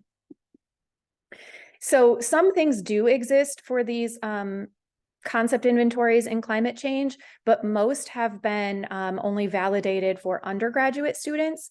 And the ones that have been sort of tested with high schoolers often find that like half or more of the questions are too difficult for high schoolers. And they're including aspects of climate change that aren't in the next generation science standards, so they're not being taught in high school. And so we are starting from kind of this literature review of what is out there and hoping that we can, you know, pull on some of those questions that have been validated. But we're also hoping to add sort of a new spin that we want a more flexible instrument. So these 4 scales that we're proposing, having a matter scale, an energy scale, an earth system scale, and a human activity scale, would allow teachers of different topics. The chemistry teachers could give matter and energy kind of questions and see, have I helped my students move along in that area? And an earth science teacher can look specifically at the earth system scale. And that's been one of the challenges of simple climate change assessments, is that there's so many pieces and it's not being addressed in any one class. It should be addressed across many classes. So that's what we're hoping to add.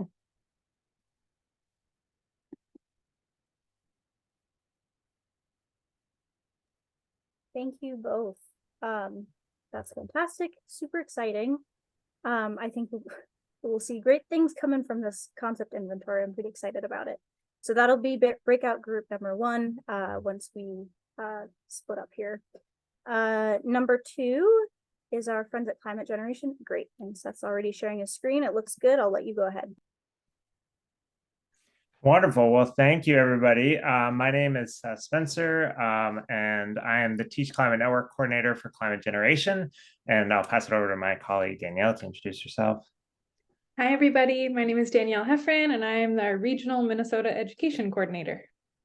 So I'm going to do a very quick rundown of who Climate Generation is, and we'll kind of jump into this incredibly long title that we ended up choosing. But Climate Generation is a climate change education nonprofit started in Minneapolis, Minnesota, about 18 years ago. And it was co-founded by National Geographic polar explorer Will Steger, who is a former science educator in Minnesota and was really seeing climate change happening firsthand on some of these polar explorations. And over his time, Will realized that he needed to bring back these stories to Minnesota and then kind of nationally. So Climate Generation's foundation of storytelling, personal connection, and education all continue to guide our work today. I'll pass it to Danielle. Awesome. Seth, are you able to go forward on the slides, or maybe they're just not showing up for me? Perfect. So as you maybe saw from our big long title, we're curious about engaging rural communities in climate change education and basically learning from all of you what are the opportunities and challenges in doing so. So I'm sure various images come to mind for you when you hear the word rural. Perhaps it's farmland like this. This is where my grandma grew up in South Dakota. Or maybe it's forested land, but generally remote. There's tons of different definitions of rural. Some take population density into place, others consider geographic isolation. But the Census Bureau defines rural as basically anything that's not urban, which is not super helpful. But if you define urban, it's places with 50,000 people or more. But they also have urbanized clusters, which are areas with people more than 2,500 people, but less than 50,000. So we can start to get an idea there. However, we know that rural land comprises 97% of our land in the United States, but only 19% of the population, which has dropped pretty dramatically. It was 54% of the population in 1910. However, definitions are definitions, but we're really more interested in the values that rural communities tend to hold. And there's a lot of research done on this from Emily Diamond out of the University of Rhode Island. And she shows that rural communities tend to value connectedness to nature, feel a disconnectedness and resentment towards urban centers for feeling told what to do. There's a rootedness to family and place, self-reliance, and hard work. Over to you, Seth.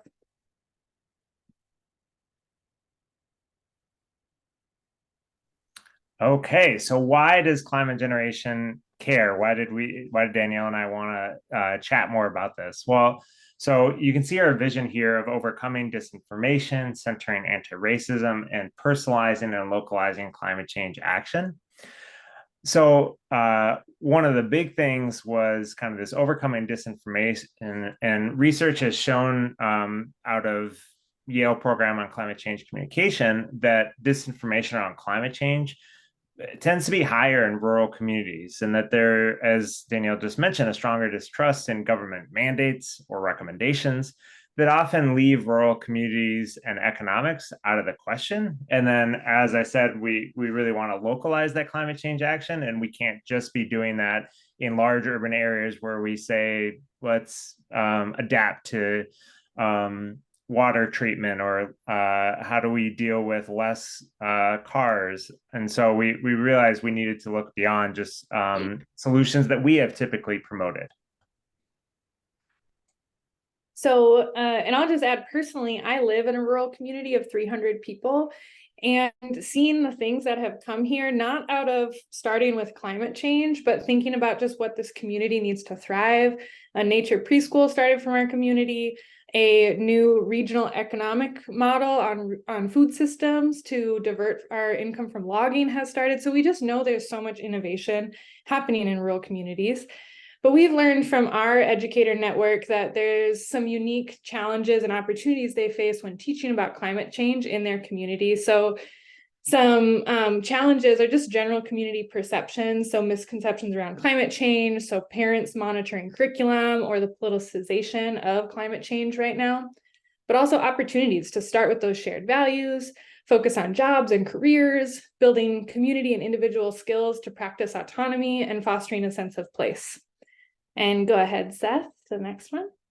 So we're just one network, and we're curious what all of you know. So what can we collectively bring together to figure out how to serve and engage rural communities in climate change education? And yeah, I think we did it, 5 minutes. Thank you both. And Seth just put the link to the slide in the chat, which is super helpful. Awesome. So that'll be breakout group number 2. And then we're going to jump over to number 3. Jim's already sharing the screen, and I will let him go ahead. Thank you. Thank you, Gina. And sorry I'm getting over a cold. Hey, everybody. And by the way, we have 5 members of our working group here currently, and I want to make sure I'm sharing that a little bit. So at the end of this presentation, I'll ask people just to come off mic and you get to know them, and you can get to know them better in the breakout group if you want. All right, so we have currently a dozen organizations that are taking part in this, and they're meant to be the founders, so nobody's left out. Anyone else wants to join. Our focus is on climate action and on diversity, equity, and inclusion, or in other words, maybe social justice.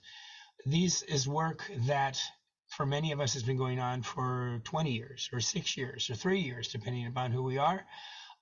But we are working together and looking to expand and advance that and help to be inspiration and help for everybody else who would like to go in those directions as well. So I want to start out by mentioning the 2 schools here that are either the most advanced schools and in-depth schools in climate education in the United States, or I would be happy to learn that it's among those that are the most advanced, because we're looking for who else is doing that. Lowell School in Washington, D.C., you can see on the board a little bit about what they're doing. And Bard High School Early College in the southeast of D.C., which is teaching 5 days a week each semester. Both partner with Mobile Climate Science Labs and work closely with the Natural History Museum. And let's go over and take a look at some of the pictures of the Bard School students at the Natural History Museum, where we go to learn from the exhibits. And where those students are right now, they are joining the teams that don't just work with the Smithsonian and our learners, but they have been major contributors to reducing the carbon footprint of the Smithsonian Natural History Museum. That picture, we'll come back to it in a second, is at the first place where the energy efficiency was greatly reduced because the students pointed out where incandescent lights were lighting an exhibit on climate change and ocean acidification.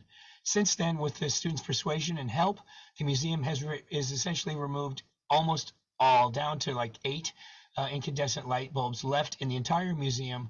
The students are truly taking action, and they've learned from this, and that's how they're going to be going over to places like the White House. If I can hit you with that one here, I'm kind of on my own here, and let's see what I can do on that one if I can get that going.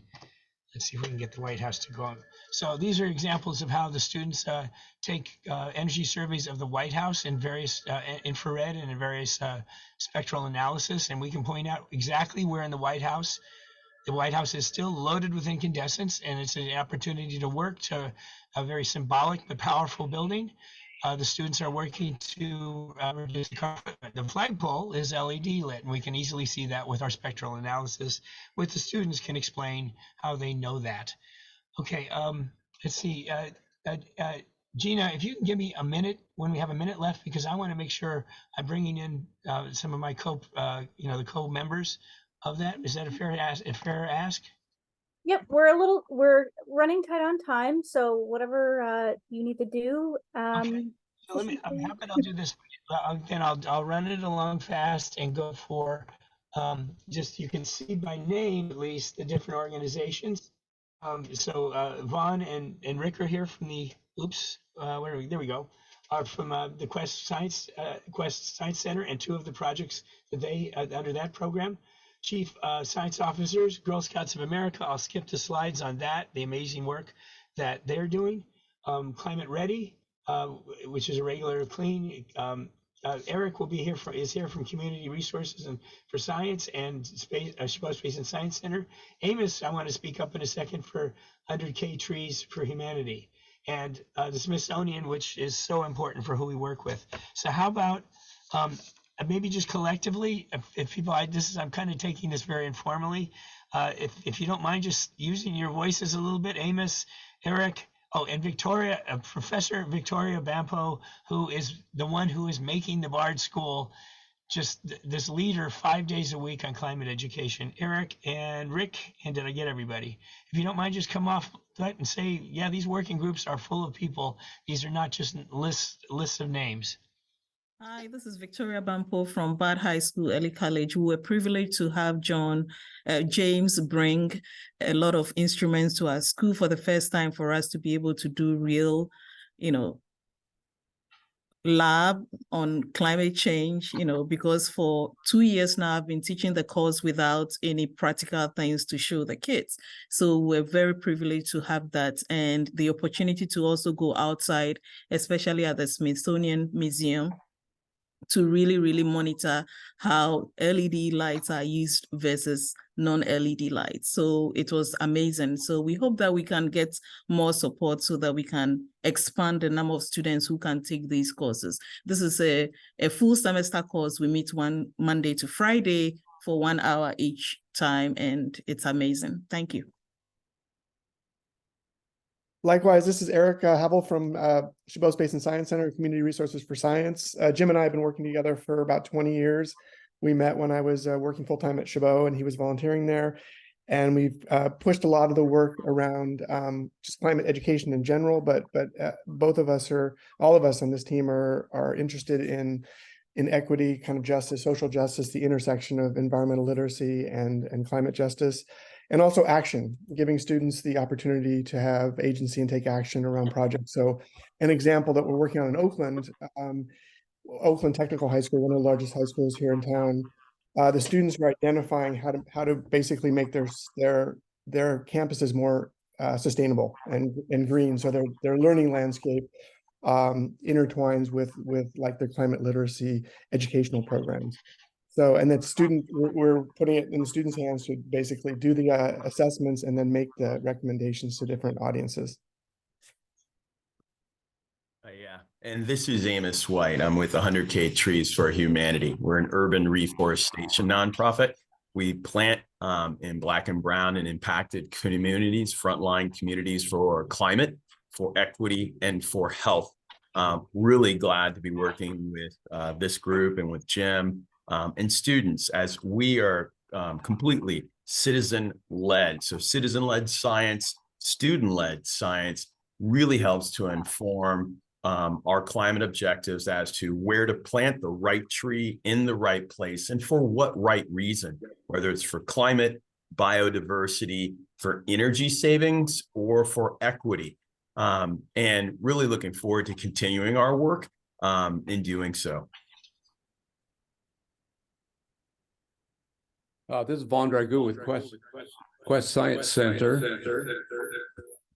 We have to solve this a microphone problem. So we are relatively new to science or for climate education.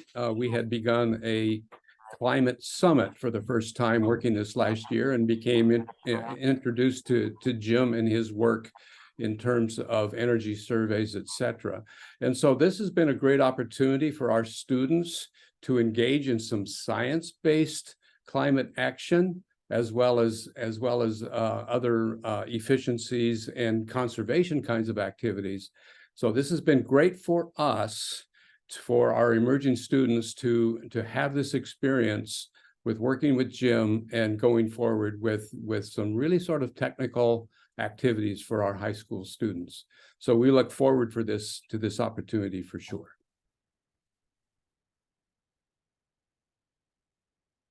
So Gina, I owe you a big apology, but thank you, because I really did love hearing from the members here, but I ended up by doing that, running this way over. I apologize to the people, but thank you for the opportunity to see just how rich the ACCELS program is with programs working together.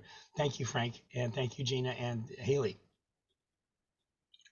No worries, Jim. I am very excited about this group because there are so many amazing voices involved, and Jim really took the collaboration component of this to heart and got a ton of fantastic people on board, as you can see, which is super, super amazing. So next I will have Sarah jump in, and she should be able to share her screen as well.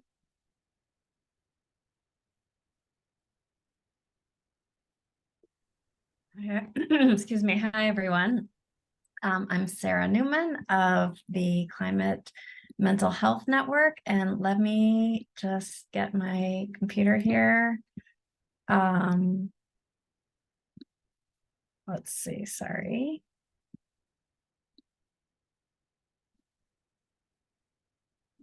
Can you see my screen? Not yet. There, is that showing? Yes. Okay, let me just do in the present mode, sorry.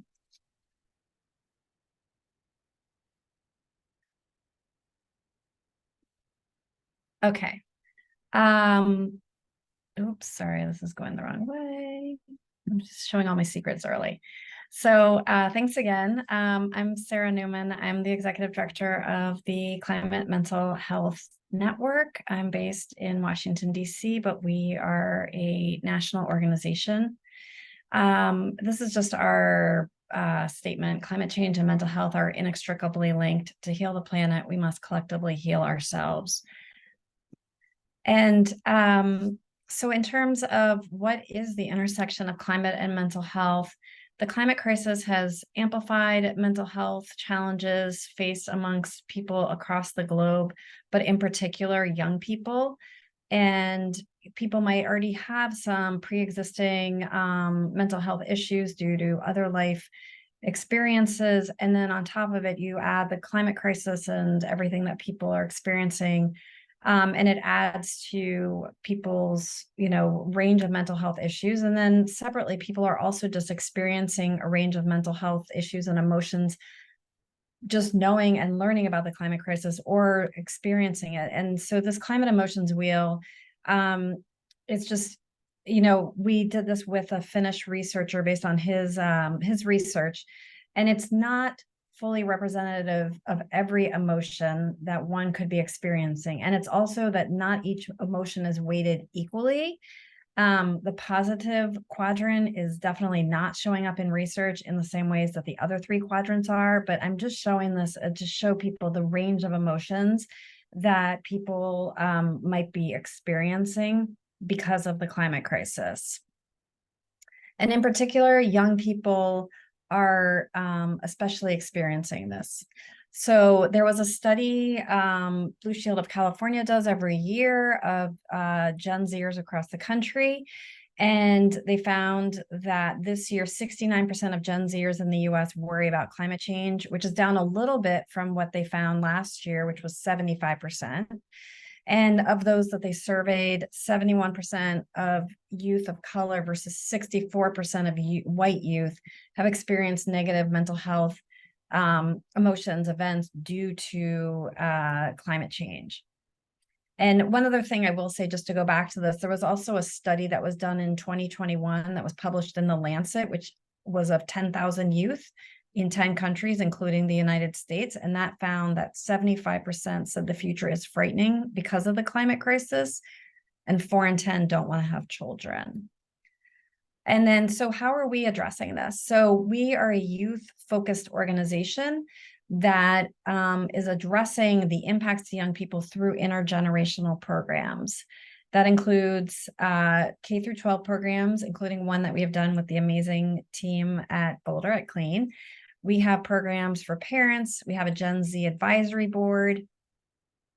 And we also have a lot of communications tools, including a short documentary film called Gen Z Mental Health Climate Stories, and then also just a range of free resources, including the emotions wheel that I just shared with you. And so with the team at Boulder, we co-created some K through 12 activities for teachers to be able to offer in the classroom, to be able to support students' emotional well-being. And this is whether or not a teacher is teaching about the climate crisis. We know, based on the research that we've done, that students are showing up in the classroom with a range of emotions because of the climate crisis, both just knowing about it or because of direct experiences. And so what we're hoping with this project, I mean, there's lots that we want to do, but one is with these resources that were just created, we want to reach as many teachers as possible with them. Now, we know that there might be some barriers for some teachers in terms of addressing climate emotions in the classroom. Confusion of like how to address it, why. It's really getting into more vulnerable places sometimes, talking about emotions, and often, climate can sometimes be a little bit more, clinical in a sense. And so what are the barriers or apprehension that teachers might be experiencing?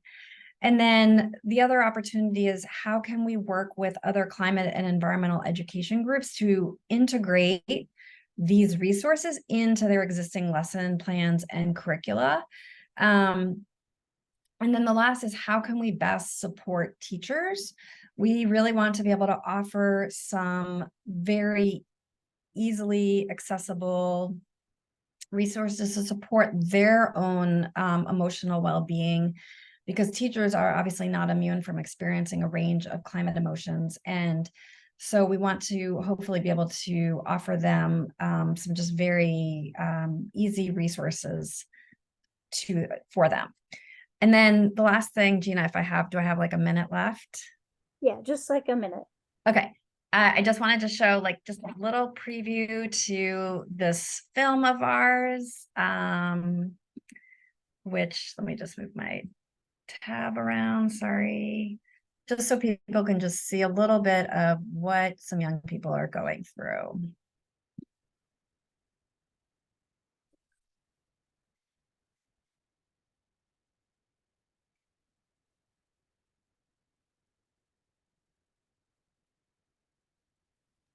We can't hear the volume.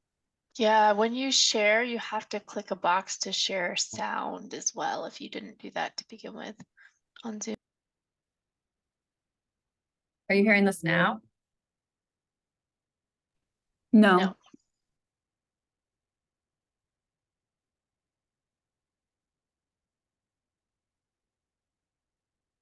You have to stop sharing and then start over again.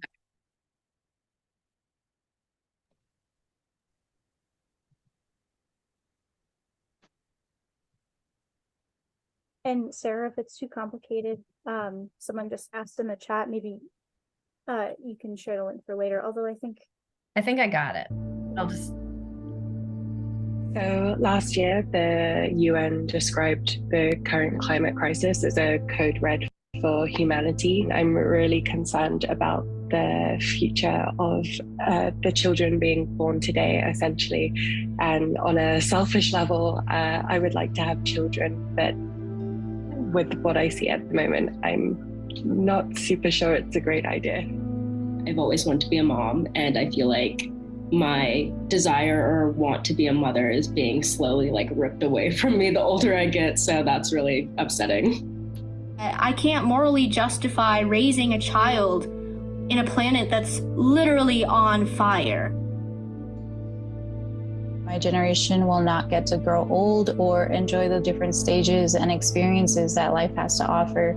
Things that are predictable and have been predictable for a very long time are being ignored. So just not having a future in general is a pretty scary idea to grasp at 17. Is there going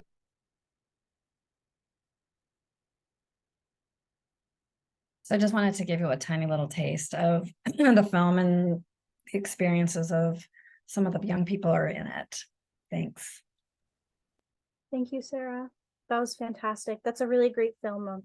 If anyone has a chance to view it at any point, it's fantastic. And I know this was a group that lots of folks were very, very interested in when they signed up. So that'll be one to not miss. Next up is Parker from BEF. Let's see if he's with us. Yeah, let me just share my screen really quick.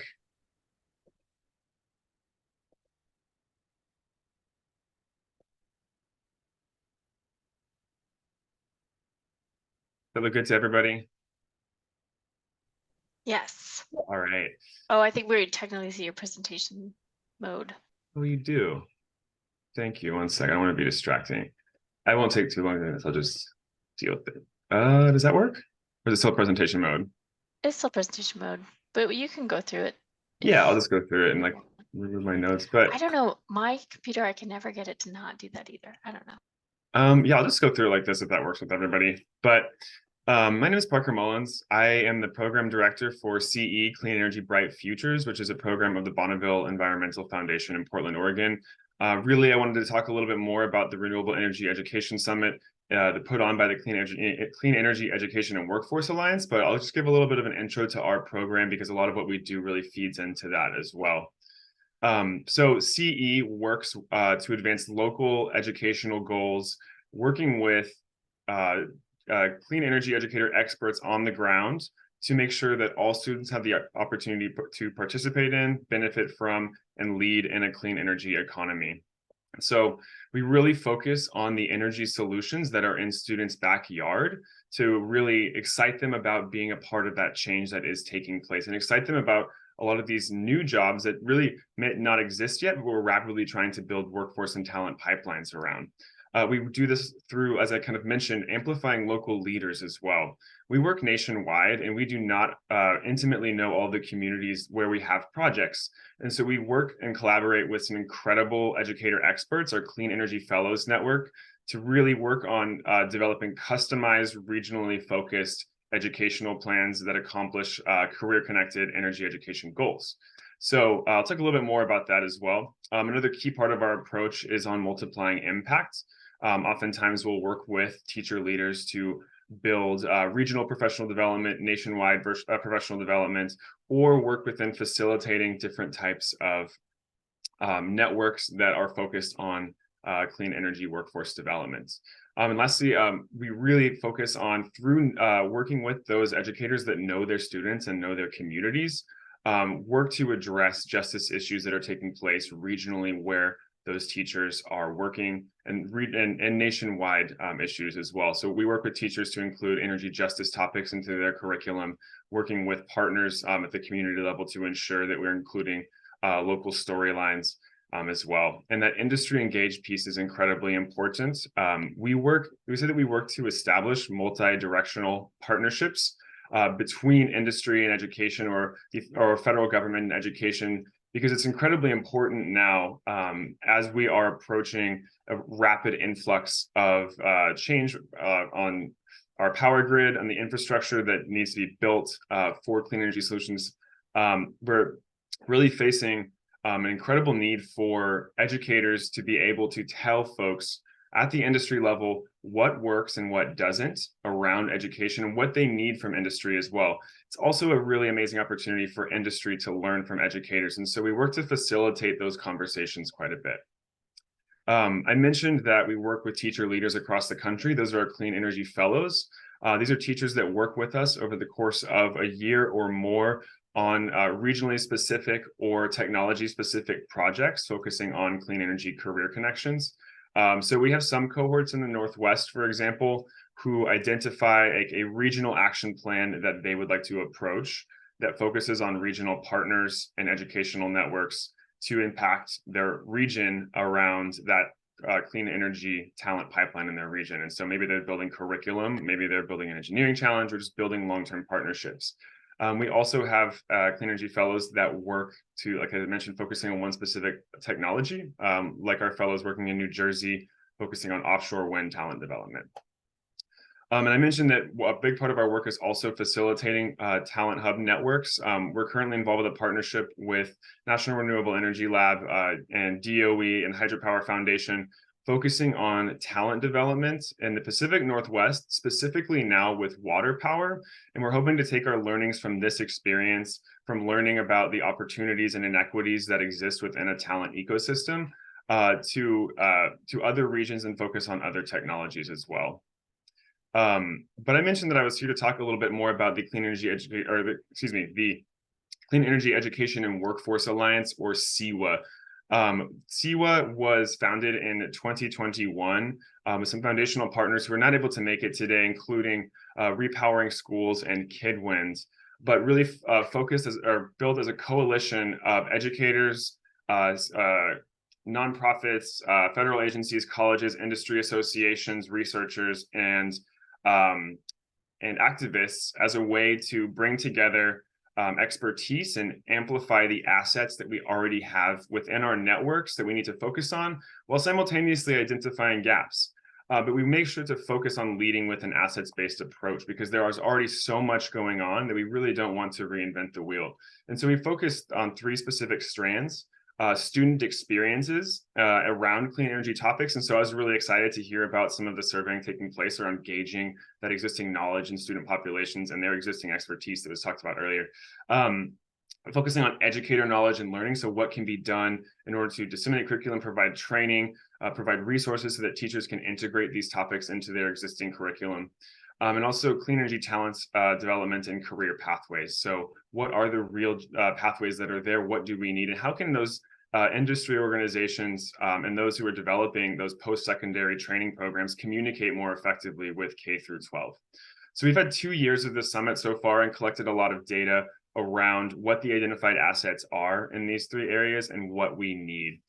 So our sort of next steps for this are figuring out how to continue the conversation, but also bring together a number of the bright spots that are already existing in this country. So in our work, we've realized that there are a lot of regionally specific networks or national networks that are doing work as collaboratives or coalitions around clean energy education and workforce, whether it be our regional talent hub for water power in the Pacific Northwest, whether it be some really cool work going on in North Carolina around solar that's funded by the Good Jobs Initiative.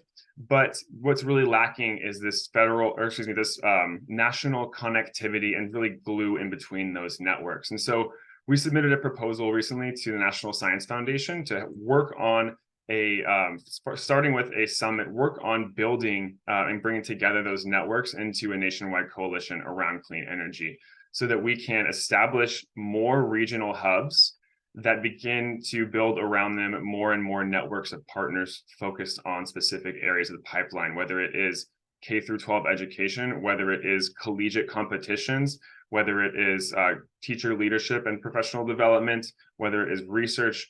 Those are all critical to these regional hubs, and we want to make sure we're doing our part to facilitate the communication between those hubs. So hopefully the next iteration of the Clean Energy Education and Workforce Alliance Summit will do that. And we're looking for ways to collaborate with folks and opportunities to continue the work. So I think I stuck to 5 minutes. I hope so. But thank you for letting me. Parker. Huge thank you to Parker, who jumped in to be here today. It was very much last minute at the suggestion of some of our colleagues. So really huge thank you to Parker. Another person who's so kindly jumped in at the last minute is Mark here, and we're super tight on time, but I definitely want to give him a minute to be able to say his piece about workforce. Right. Thanks so much, Gina. Yeah, I'm Mark Banage. I'm representing Make Knowledge, which is a nonprofit here in California, although we sometimes do work outside.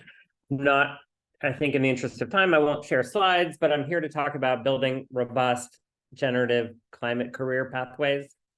You know, I think everybody in the room knows that if we're going to address the climate crisis with the creativity and the collaboration that we need, it means creating many, many new jobs and careers in the coming years. And we need to design those careers for career pathways for all of our students, right? It can't just be, you know, a subset, and it has to be across all sectors, that they have to be green, you know, green jobs across all sectors, right? And then lastly, that these careers will not just be in, you know, that if you were to ask 5 people out in the street, probably what you think about a climate career, I think a lot of the answers would be around mitigation, about, you know, mitigating carbon, but we need, of course, we need that, and we need mitigation, adaptation, and transformation. And so I think that that's where the effort of this group would be. There's so much interesting stuff happening in different places. Like here in California, there's a new state funding stream that's coming in January that will fund districts to create new high quality, high demand climate pathways. Some regions are developing really interesting and innovative apprenticeship programs. Other regions are trying to coordinate their K-12, community college, and industry sort of pathways. And then there's some really interesting movement in different parts of the country and beyond, I think, but looking at how, you know, currently disconnected K-12 climate action plans are from their local municipal or urban climate action plans, and how there can be synergy there, and the implications for career pathways in that. So the couple of assumptions I want to, you know, spin out for this group is, one is that this effort can't just be a subset of existing career technical education, right? Some high schools already offer programs to train plumbers or auto mechanics and things like that. And this has big CTE implications. Climate pathways should be represented among, you know, among the CTE programs that exist, but it can go way beyond that as well, right? Because we know CTE programs aren't hitting everyone. They're not not impacting everyone. And we know that there are some equity issues as well. We know that we want, for instance, the careers that haven't been invented yet, we want those to be represented by, you know, just as representative of the diversity of the, you know, of the places that the kids are coming from. Another assumption is that it's possible to build these new pathways and to really have a keen focus on climate career pathways, and still honor the, you know, the democratic and liberatory nature of K-12 schools, right? There doesn't have to be an ultimate trade-off there. And then another assumption is that this work needs to involve everyone, right? For not only because it needs to involve everyone for an inclusivity, right? If we want it to work for everyone, it has to involve everyone. And also it has to cross a lot of boundaries. You know, it's going to help, it's going to cause people to rethink their own role in the systems they're part of. And then, you know, another assumption that I'm bringing to this is that climate education that biases towards action and climate career pathway development, these things can be mutually supportive. And I think that's a really productive area of inquiry. So some of what we do in this group would be obviously share resources, right? Bright spots, what's working, what's happening, what we've heard of, what we're personally doing and excited to be doing. But also identifying where the ecosystem has big holes, where it has needs, where there are obstacles, where roles have to be rethought, where funding doesn't exist, where there's active opposition, all that stuff. Third, we'd want to amplify stories of what is working and share those stories. And then lastly, be a supportive, you know, community of practice, provide each other in the group with mutual support. And that's our climate pathway group. Thank you, Mark. That's fantastic. And thank you to all of our working group leaders. Let me share my screen again, and we're gonna jump right into the breakout rooms here.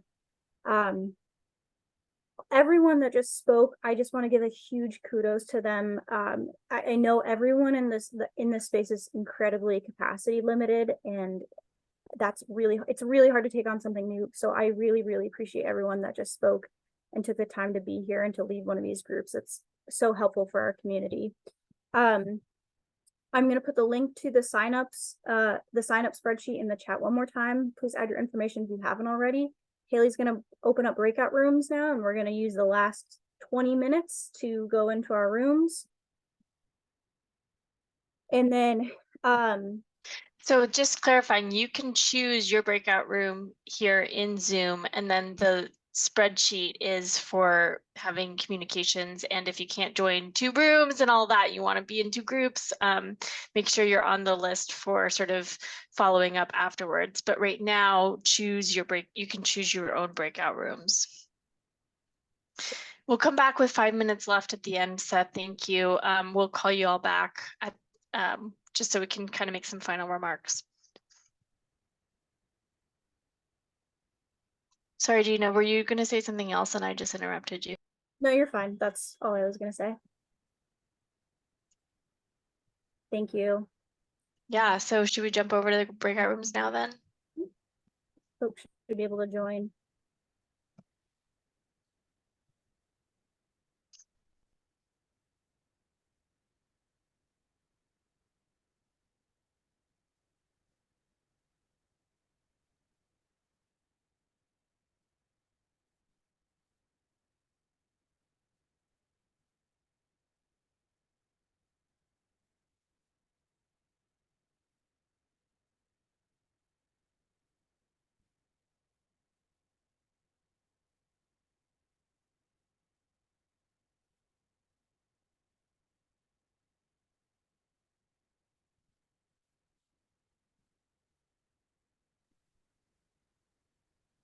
Gina, how do we get into the breakouts? I'm not seeing a.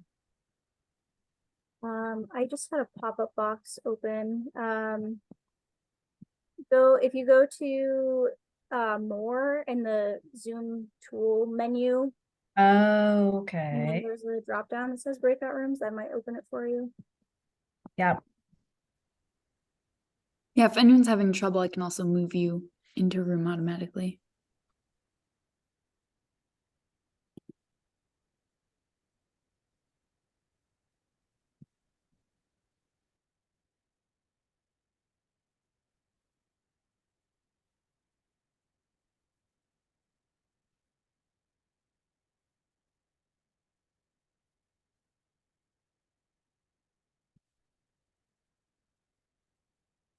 Looks like everyone's in a room.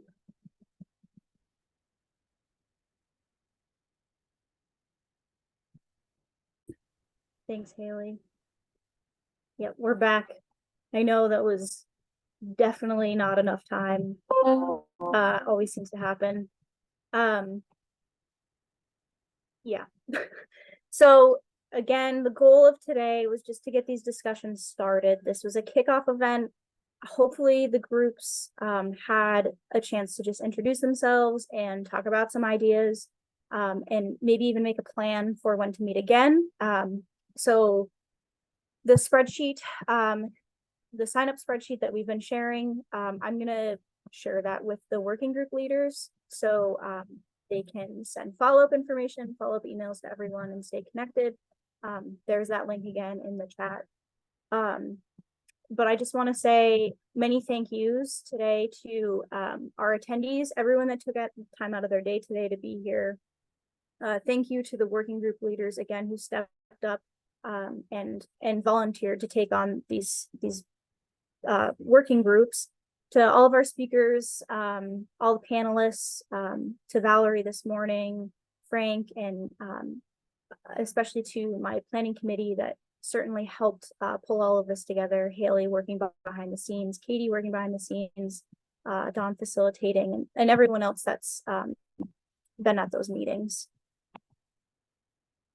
So again, working group sheet. Don't forget to add your name to it. There's the QR code one more time. We also have another QR code for something else that's very important. We have a brief, and I promise it's a really brief survey, an event evaluation survey, to help us make the event better in the future, for one, and then for two, having data like that will help us potentially secure funding for this in the future. So please, please, Katie, if you could put the link to the survey in the chat, that would be really helpful, but please do fill. I'm working on grabbing. Thank you. And I'll send that in the follow-up email as well. Ooh, this image is very blurry. Sorry about that. I would be very remiss if I didn't just quickly mention my organization, Clean, that, you know, all of this great work is happening with. Please stay in touch with us. Email clean@colorado.edu with any thoughts or questions. Visit our website, cleannet.org. I'm going to breeze through this. If you don't know already, we are a multifaceted organization. We have now over 900 high quality peer reviewed resources that are ready for the classroom. And we also provide teacher support in various different ways. And we also host the Clean Network.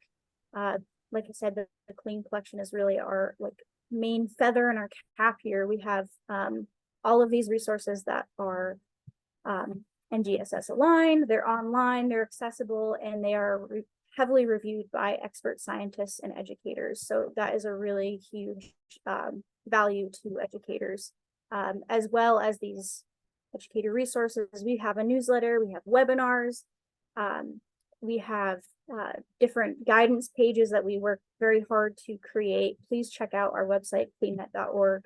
And then this is the last thing that I really want to draw your attention to. If you're not already a member of the Clean Network, this is really a meeting of the minds for the Clean Network. All of you who support energy and climate education and climate literacy, this is a meeting of the minds, and this is where it all happens. We have a listserv where great ideas are shared, 800 plus members. We also have weekly telecons on Tuesdays, 1 p.m. Eastern, every single week, where we have presentations, and we also have informal discussions about different ideas. Please, please, please join the Clean Network if you've not already done that. This is our Get Involved page that you can find on our website. We've got newsletters and tons of resources. Please follow us and engage with us on social media. I manage our social media, so I'll say that again. Please follow, engage with us on social media. I would appreciate it, certainly. And there's all of that for Clean. Again, for this event, we have some next steps. We are going to be sharing the recording, and I can even share the slide deck with everyone who registered via email once that's ready. Hopefully, working groups are going to continue to meet regularly. Please support the working group leaders who have, again, volunteered their time. Please stay in touch and engaged with them. We don't want this to be a burden to anyone, certainly, but we do think that this is a great opportunity to make stuff happen. And then our announcement and the whole idea behind this is that in the spring, we will have another event similar to this, where we'll come together in a culmination, wrap-up event, and really a celebration of all the work that's happened. We will hear from our working groups about progress and updates, and we'll discuss what needs to be added and what might need to be subtracted from this process. So that will be probably in March or April. Please stay tuned for more information about that. And it's 4:59. Thank you again, everyone, for being here, and I so appreciate your time. Please let me know if you have any questions. And thank you, Gina, for really being the main person who moves this forward and puts this all together. Thank you, Katie. Lots of great support. Yay. Great day. What a great day. Thank you, everyone. And thanks everyone for joining. Yeah, for sure. Couldn't do it without all of you. Thank you all. Thank you, Gina.